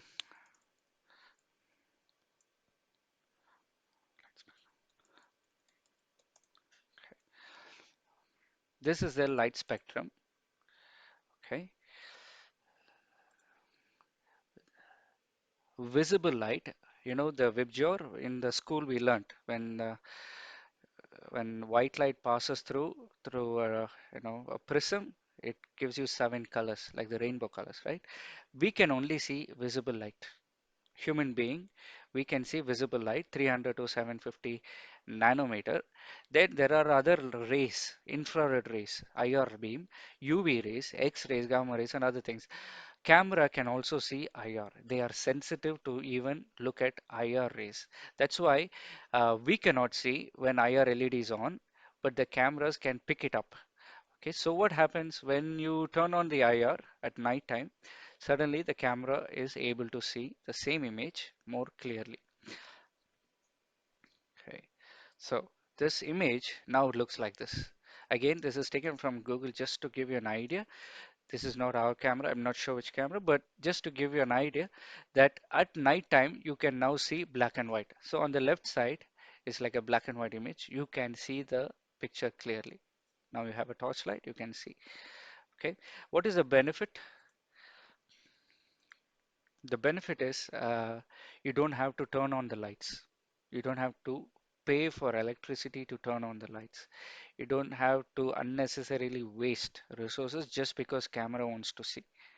The camera itself will give its necessary light through the LED, and it will consume very little power, and it can see or monitor at night time also. Got it? So that is a benefit of cameras with LED. Any outdoor cameras, it is must or mandatory or good recommended to have IR LED because you cannot control what lighting is there outside, right? Um, but uh, but if the cameras have, of course, IR LED, they can turn it on by itself and start monitoring. Okay. Now then comes low light. Okay, there is something about IR LED. IR spectrum does not have visible light, does not have color. Only the visible spectrum has these colors, beautiful colors. IR light is only shades of black and white, just gray. Okay, let me just show the snapshot once again. It just shades of black and white. It's just grayish image, right? Monochrome. You cannot see color. But today, in current scenario, today's world, black and white is not really accepted. in many projects. Many projects they want to see color image. They want to identify what is the color of the car. Is it white color? Is it gray color? Is it blue color? If it is just shades of black and white, you will see all the guy looks the same. All of them wearing a suit. You cannot really make out the difference, right? So going forward, for more efficient monitoring, they want to see color image. Okay, there can be a situation in the night time, this particular area, there are no street lights or there is only one street light and the camera of course cannot give color image with one street light, not enough light available. That time it will change to black and white. So what do you do in this scenario? When you still need color image, that's why you have technology called a low light. Low light. You still need some light. It's not like zero. You need some light, but the camera is very sensitive to that low light. How is it sensitive? If you remember the camera component, what are the two things that is responsible for getting the capturing the light? First one, lens. If you can manage to provide a lens which can open very wide, that is one. Second, if you receive a lot of light, you also need a bigger sensor. More light, more sensor. Okay, so this is what uh, we are going to see. Okay, any lens in the world, even your mobile phone, if you go to GSM Arena and go open the datasheet of your camera, or sorry, a datasheet of your mobile phone, you will see next to the lens, it will be mentioned f-stop. Okay, you take any datasheet of any lens, it will be mentioned f-stop. F-stop is the capability of the lens of how much of light it can gather, it can take. Okay. Higher the number, smaller the opening for the light. It's like your iris, right? You open and close your eyes, same like that. Higher the opening, higher the number, smaller the opening. Lower the number, bigger the opening for the light. So whenever there is a low light situation, any lens which has a very good lower number of f-stop, it's good because they can give you more bright picture at low light. You know, you can take as an exercise. You can take any of your favorite camera, open the datasheet and check. It will have an f-stop mention. The most common number is 1.4, slightly better 1.2. But above this, you will you will not find many cameras in the market. 1.2, 1.4. You take any commercial camera, you will not find DSLR lens. Um, Almost rare to find below 1.4. It's like the common lens production. So there are a few vendors. One of them is our brand, Hanwha. We have our own optical engineering. So we developed our own lens to make it slightly, you can say, open the lens even more wider to gather more lighting, to get more light. Okay. Then also the sensor, image sensor, also we have made it bigger. What is the typical size of image sensor?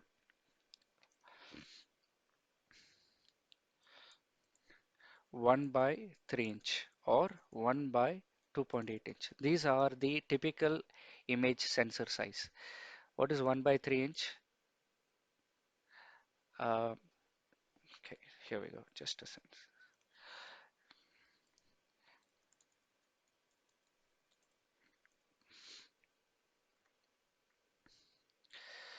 Okay, so um, okay, so behind this lens, at the back side where the light is falling, this is the image sensor. It's square, right? 1 inch, 1 by 3 inch. 1 by 3 inch means smaller. Um, okay, this is a very good picture. You can see if you remove the lens, you can see the sensor, image sensor inside. So smaller the sensor, 1 by 4 inch is smaller. If you can see, smaller area, bigger area. 1 by 3, 1 by 2.8, these are the standard. 1 by 4 will have is small actually. It will have poor quality. 1 by 2 will have very good quality of image at low light. Okay. So having said that, there are two factors we improved. One was the image, the lens f-stop. Second was the image sensor. You can take many low light cameras. This is where they will attack to make sure to give a good low light image. On the left side is a camera without low light. On the right side is a camera with low light. Same scene, same location, but the right side camera can give you color picture because it is a low light camera. Whatever lighting is available, it will take. You see the lights are still on, right? So whatever is available, it will still pick it up and give you a color picture. That's the job of a low light camera. They are slightly expensive because you're using a premium sensor, you're using a premium lens, something which is not standard, okay, slightly above the standard requirement. All right, what is the benefit of low light? You don't have to increase the street lighting to get color camera. It's more expensive. You don't have to invest in more lighting to get a color image. You can just buy one camera to monitor that entire scene with a low light. It will give you much better cost saving compared to you investing in more lighting.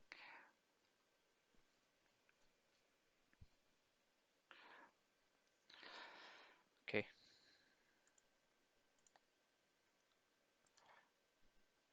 let me just look if there are any questions. Can you share this so far? Okay, yeah. All right. And the next point. The PowerPoint, I can email it to you as well. Today I'll be emailing it to you. No worries. Next is IR illuminator. We saw about IR illuminator. They are LEDs on the camera to make sure they can see at absolute darkness. Okay, it's like complete switch off of lights. The camera will automatically sense there is no light, just like your human brain. It's pitch black, then it will turn on the LED and start monitoring. Okay, then the IR LED, there is a range of how much the LED can reach. That is different from camera to camera. Some camera 70-meter IR, some camera 50-meter IR, some camera 30-meter IR, some of them 20-meter. Now 20 meter itself is good because your corridors are usually 15 meters, 20 meters. Okay, good enough. Your parking lot may be 20-meter, good enough. But it's okay to have 30-meter. Some area you might require 50 also. So if you look at the lens, first one, it has a lens of 5 to 60 mm. That means it's an adjustable lens. It's not fixed lens. You can adjust as you like. You can zoom in, zoom out as you like. We will see more about it, but it's an adjustable lens, mm. So because you are seeing as much as 60 mm very far, you have also IR range, which can reach much more up to 70 meter. The second camera has 4.1 to 16.4. This guy also goes 70 meter. Okay. Then the second one, third one, 2.8 to 12. This is your standard lens. We will see why it is called standard. This one up to 50 meter. Okay. You will see f1.4, f.94, f1.6, 1.6, all this specified. Okay. 30 meter. Fine. Then this is a fixed lens, 2.4 fixed. You cannot adjust. And 2.4 is supposed to be like a short distance camera. That's why 20 meter. 4 is slightly long distance camera, 30 meter. The second one is 30 meter. So depending on how much the camera itself can see, based on that, the vendor will have the IR range accordingly, right? It's not like the camera can see 50 meter, but the IR is 20 meter. Okay. But again, uh, this these kind of things on reputed vendors will take all this into consideration. So you have to also, I cannot give a general statement that every vendor will do the same. Then what about 70 meter? That is fine, but if you just recollect a few before the break, we saw PTZ camera. We saw this guy. Let's say,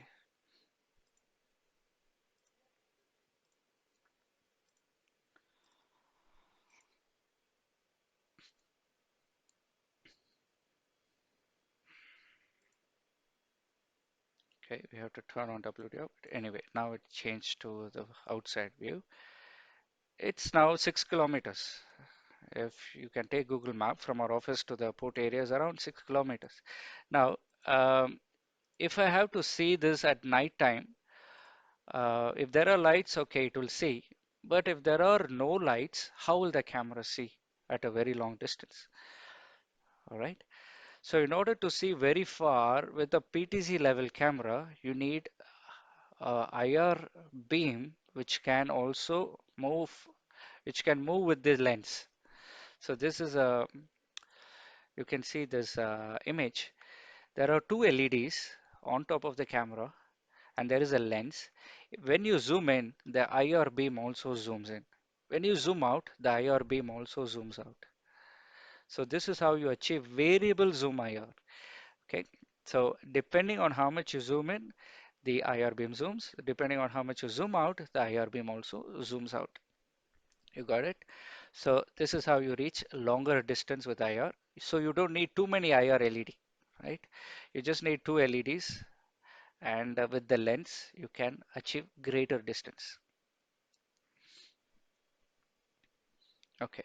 What about the other cameras?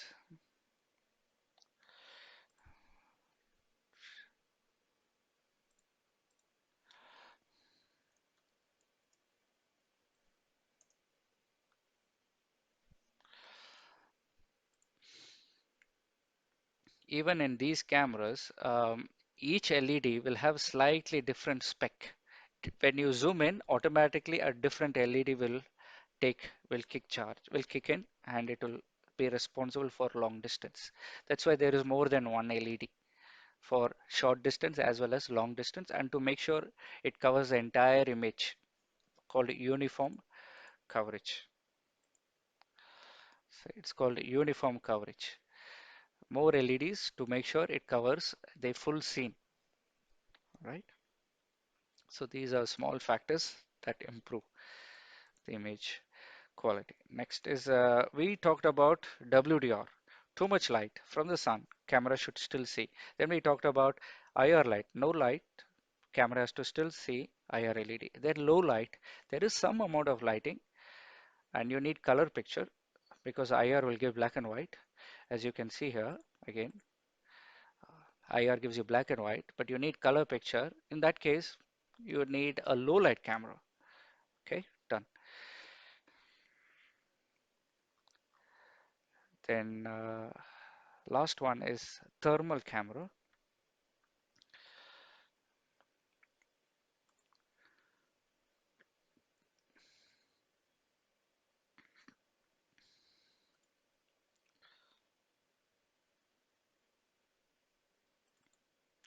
A thermal camera, what if, let's say, border security? Who's going to give light for the entire border? Let's say you're monitoring a seashore. Who's going to provide light across the entire sea? Not possible, right? We are not going to light up the entire sea just because I want to monitor. You cannot put lights over the entire desert because you want to monitor. So you need a camera which does not depend on light. That's called, then what else should it depend on? Heat. There is a camera called thermal camera which depends on heat, not light, and it can pick up heat radiations emitted by the body. So my colleague is sitting here. There is a heat emitted. You can see heat emitted. So the camera is sensitive towards heat and it will draw colors. Red is hot, minimum is blue. So you can monitor distances of 5 kilometers, 10 kilometers where you cannot afford to put even IR LEDs. Those kind of monitoring, you start depending on thermal cameras.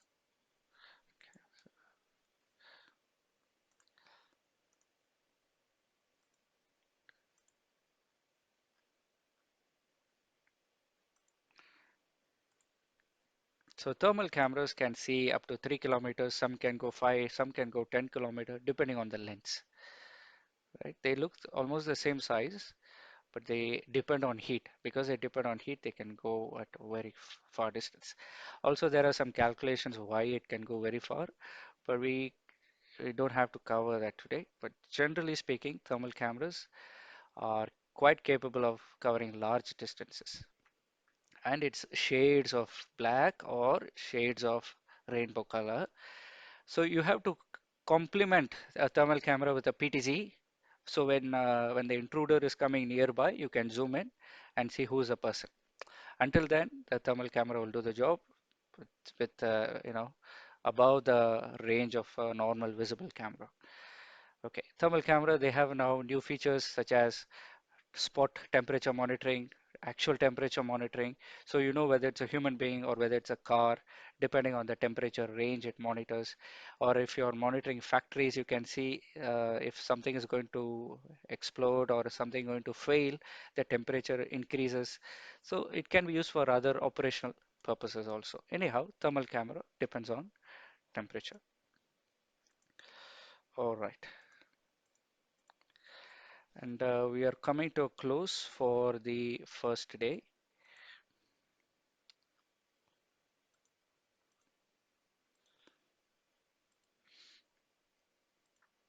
And tomorrow we will be covering about lens.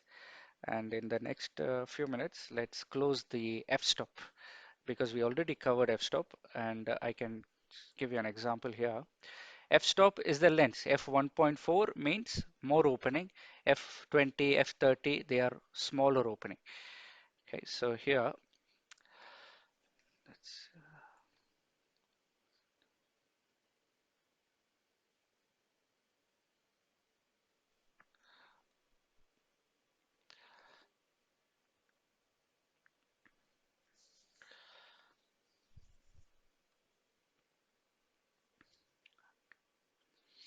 so what I'm trying to show, I think it's loading. What I'm trying to show is the f-stop. Maybe I can show it live. I'll take maybe this camera.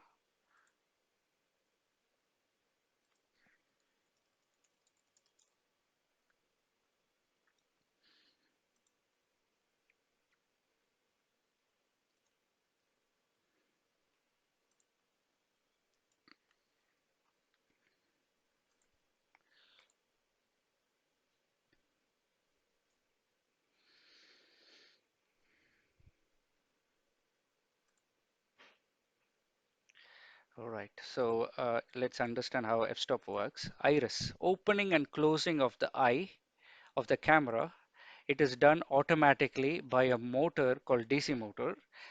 If the light is too less, automatically it will open. If the light is too much, automatically it will close. That is called iris or DC iris. There is a motor to the camera which will automatically open and close. Okay, DC iris. Now I make it manual. I am going to control the opening manually. Now if I increase f-stop, boom, image is dark. You see the image struggling, it's dark. Okay, it is trying to do something with shutter and all that. Uh, just make it difficult for the camera. So when I increase f-stop, image is dark. Now watch this. When I increase the f-stop or reduce the f-stop, boom, it can now see. So it's a difference between night and day. Now I am not going to do this manually. I will tell the camera, do it yourself. It's called auto iris. If I switch off the lights, automatically it will open. It will reduce the f-stop. If I switch on the light, automatically it will choose somewhere in 1.8, 1.10, sorry, F2, 2.0, whatever it requires, it will choose to make sure it gets a good image. There are other things, shutter, which we will see in the next class, but you got the idea. Opening and closing of the iris is done by a motor called DC motor, called DC. There is also stepper motor. Okay, it's called P iris. Let's just have a look at this. Okay, DC motor, the steps are very different, as in either here or here, right? It's like a big step. Stepper motor is very fine-tuned. Maybe you need 1 point F1.23, like that, very small steps. So there are two types of motor which controls the iris opening and closing. One of them is DC iris, the other one is P iris. P iris uses stepper motor. Both are good. 95% of the cameras are DC iris. Nobody has an issue, but PRS has slight benefit. Okay, in this video, we intentionally made DC iris look slightly bad, but it's not actually like that. Just to give you an example. Okay, so in a DC iris, there is a chance that the camera will focus on the person nearby, and behind it can be slightly blurred. With a P iris, the camera will find a very fine spot to make sure entire image is in focus, even backside or the front side. So you can see the difference. Most of you did not really see the difference, but actually, even in DCRs, you can almost reach this level. So it will find slightly a more different focus point because of the stepper motor, fine steps to give a finer picture. Very, very minute differences in real time. It's not a deal breaker generally. Okay, so we have our many series are all P-Iris based. Some of them are XDC-Iris based. So you can use any one. All right, as long as you have DC iris or automatic iris, it's good because you don't want to manually change. Okay, so that's something that you have to just keep a note of. Most of the cameras are DC iris. The last content topic for today is networking. Each day we will be covering some part of networking. It will be covered in 4 parts. Each day they'll cover a few topics. It will not be covered all together. For some, networking may be not maybe a bit too dry subject. So we are not covering A to Z in one 30-minute slot or 1 hour slot. We are just covering 15 minutes per day. All right. So today we will be talking about data transmission and bandwidth. So first topic is in basic CCTV system, a video is being sent from the camera to the recorder. It is also sent to a monitoring station. It is also sent to a PC when they want to play back the video, recorded video. Okay. Now, how much of data is being sent? Let's say a camera sends a live video. Okay. A that is, let's say 2 megapixel, 25 frames. So that data is being sent to the switch. The switch will relay the information to the viewer. If you have two recipients, you have a recorder which wants to record the video and a viewer. So the amount of data will be 2 times from the camera.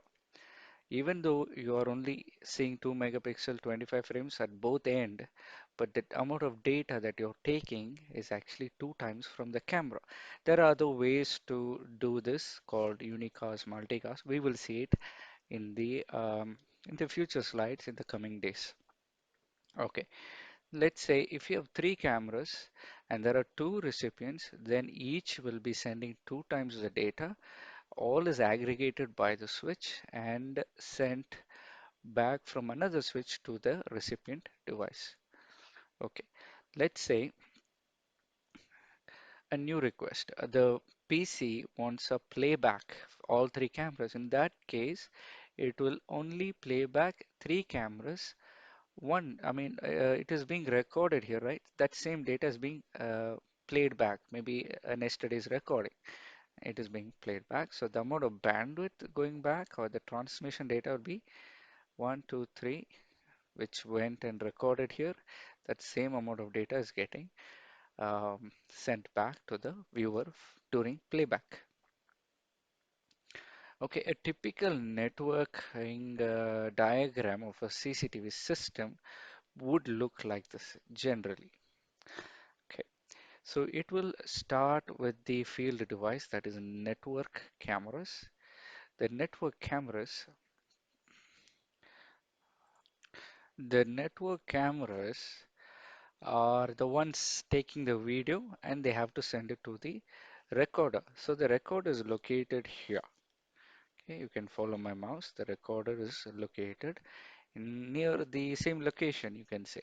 So the camera send the video, 1, 2, goes to the switch, and then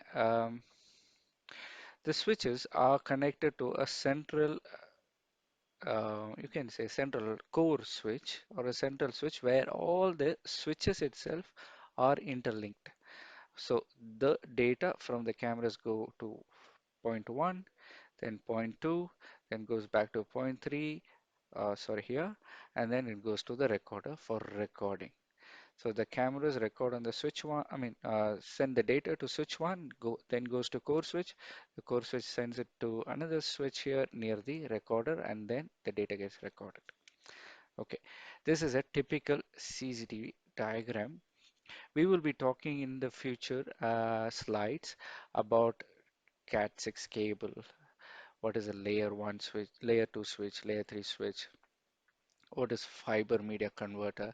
But right now, let's just take it in the very layman word. This is your typical LAN Ethernet cable which you use, which looks like this. Okay, so and then the fiber cable, which looks like this. Okay, that's the one going from behind the um, switch to the core switch, and from there interconnecting at the back side of the switches, right? It's fiber because of long distance, more data it can transmit. We will see more details about it as we move forward. Here you can see one more example. The camera is just one camera here and here. They are probably at a very far distance. The Cat6 cable, the LAN cable, there is a limit of 90 meters distance. Sometimes you can say up to 100 meters. Okay, so if the distance is more than that, then you would require a converter. So you will require a small switch here, which directly converts that Cat6 to fiber and sends it to the central switch. Then at the central location, who's waiting? For these cameras, where do they record? They have a central recorder, so the data gets recorded here for the last two cameras. Then all of them together are being monitored from the monitoring PC. He can call camera 1, 2, 3, and the data will get transmitted to that monitor PC. A typical schematic will have a camera and a switch in that same floor. Behind the switch, there is a fiber cable going to the ground floor, which is the core switch. And from the core switch, there is another switch, which is at the control room. And the control room, there is a monitor PC connected to that switch. And maybe a data center, or maybe there's an NVR also connected. Right. Now, the whole thing, if you want to send it to a different network, right? All this is one network or system. If you want to send it to a public network, then you will require a router. Okay. This is not a router, this is not a router. If you want to send your entire system to be connected to the internet so someone else can receive that video, you need a router. It's like your entire office has one router, one Ethernet connection, but all of you are connected to the internet. That's your You can replace the camera with your laptop. All of you are connected to the internet over one router. Okay, the same thing. Okay, next, when we say bandwidth for the cameras, there are multiple aspects that you have to keep in mind. What is a bandwidth on the uh, from the camera side on the typical VMS or NVR? Okay, first let's take a simple example. A bandwidth from a camera is simply live viewing plus recording stream recording stream or video, live video plus recording video, and you can take some buffer, 25% spare. Okay, now live view it's 2 megapixel 25 frames, recording maybe 2 megapixel 10 frames plus 25% spare. Now, how do you measure bandwidth in Mbps? This is 2 Mbps, maybe this is 1 Mbps plus 25% spare. So that is equal to,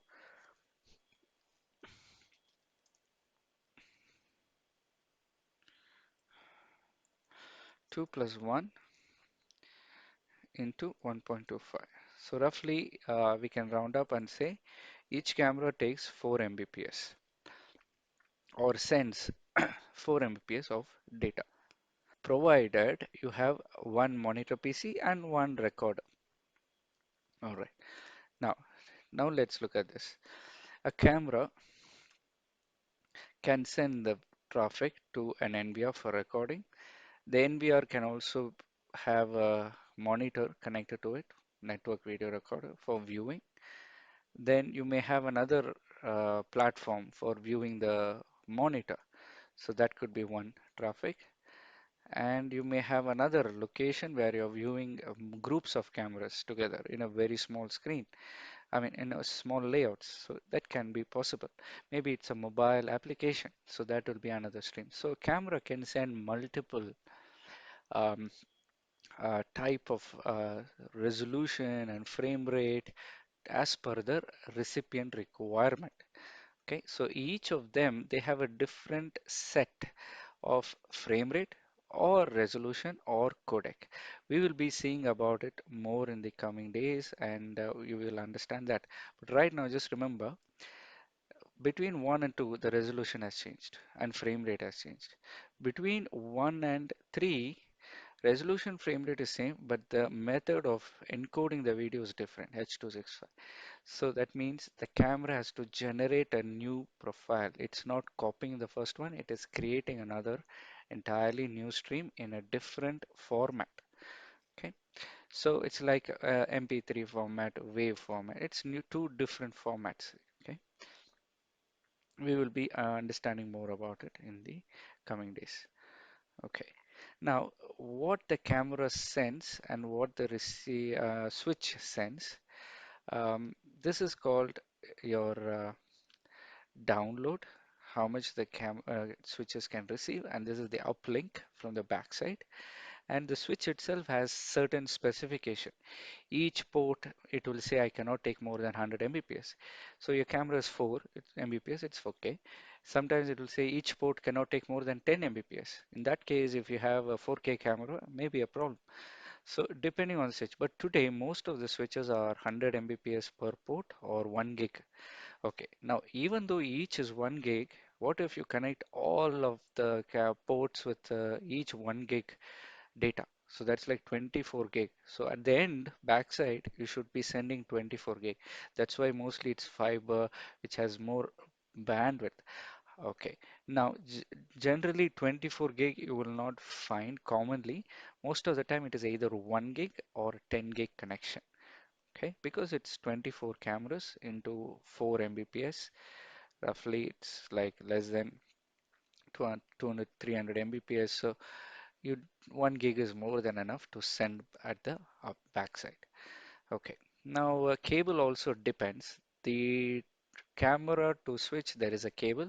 From the switch at the backside, there is a cable. If you use a different category of Ethernet cable, the bandwidth will be, the capability to send the data will be less. Like today we use Cat5e, Cat6, Cat7 Ethernet cables. They all they can all handle 1 gig 1000 Mbps through the cable, so it's okay. Fiber optics can take 1 gig, 10 gig, so that is okay. So it depends on the cable also. Okay, the bandwidth is also dependent on how complex the scene is because the video is generated from the scene.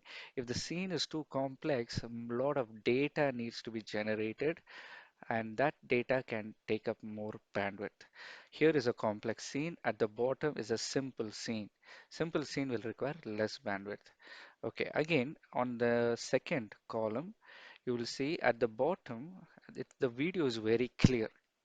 Okay, at the background, you can see it's clear. Even on the right side, you can see it's clear.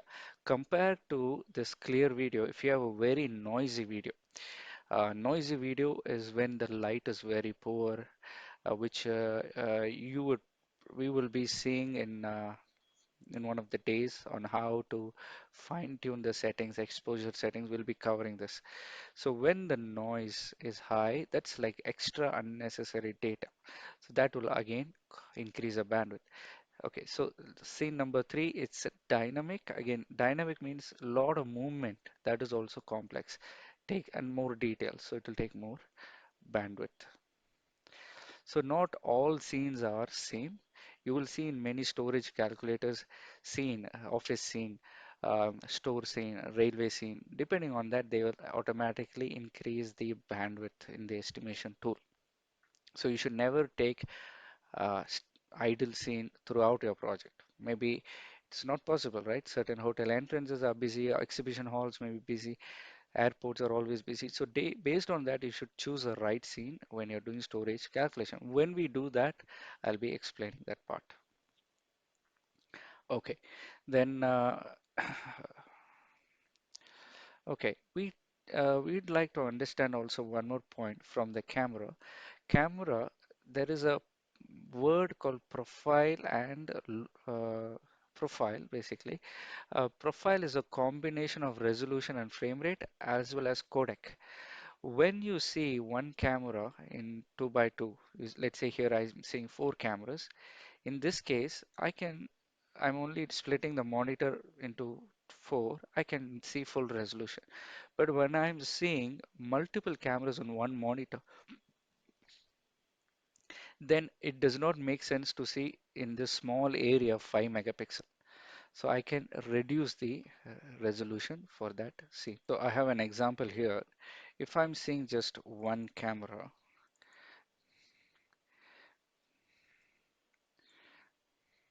then I can see it in full resolution. However, if I'm seeing in smaller layouts like this, I don't have to show full 5 megapixel and overload the PC. It's like watching 20, 36 times or 25 times full HD movies. I don't need to overload the PC because in this style size of roughly the size is only 640 by 360. The style size is actually smaller than that.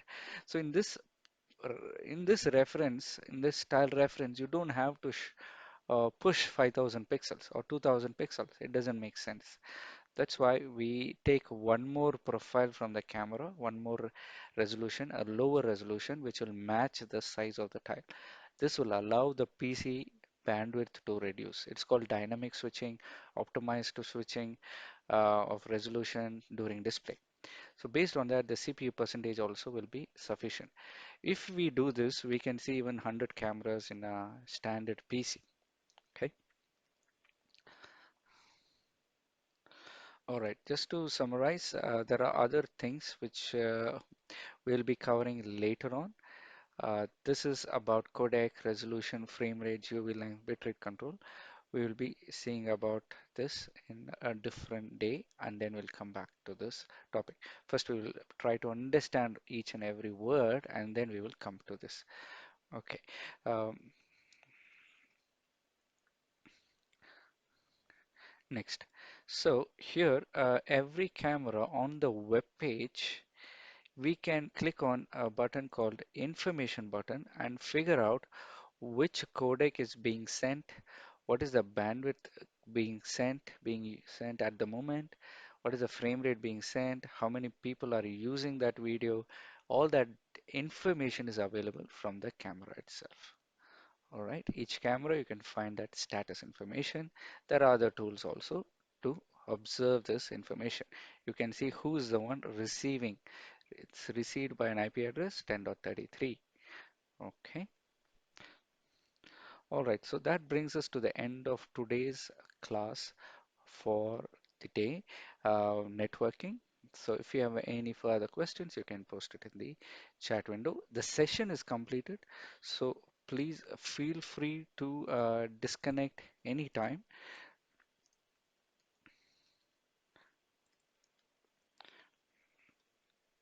I'll be online to take a few questions. You can expect an email from me. I have one question. I will answer that question. You can expect an email from me for the PowerPoint and a quiz link. Okay, every day there will be a quiz. You have to attempt the quiz um, just to check your whether you have attended the class, you have listened to the class, and every day we will just monitor the quiz. And once you have attended the quiz, that's it. Just keep forget about it. Attend the next day, and after the 4 day, we will check your attendance and we will check the quiz, and then we will issue a certification. Now, this is how the certificate looks like with your name, company name, course name. If you're a Bixi engineer, you have a Bixi certificate, you can get 7 credits, CEC credits. So we have the approval from the Bixi for this course for 7 CEC credits. Till end of next year, you can use this to renew your Bixi certificate. Okay, so that is the summary of this certification process. There is a quiz and attendance. Both are mandatory for the certification. All right. And let's just go back to the questions. So there is a question, what if the varifocal lens is not motorized? How do you adjust? If your varifocal lens is not motorized, you have to manually go and zoom the camera. Physically, you have to rotate the lens. Then you can zoom in, zoom out. There is a button on the camera called zoom in, zoom out. You have to manually rotate. You know, it's like your DSLR camera lens.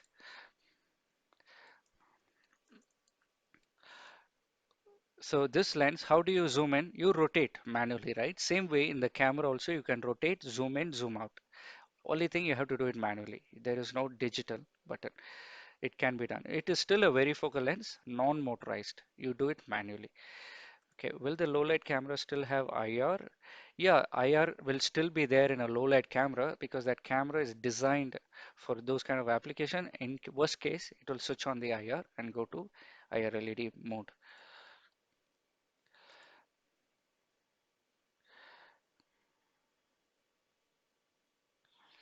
Okay, so regarding the zoom ratio, we will be looking at it tomorrow. Vineet Kumar, your question, we will answer it tomorrow.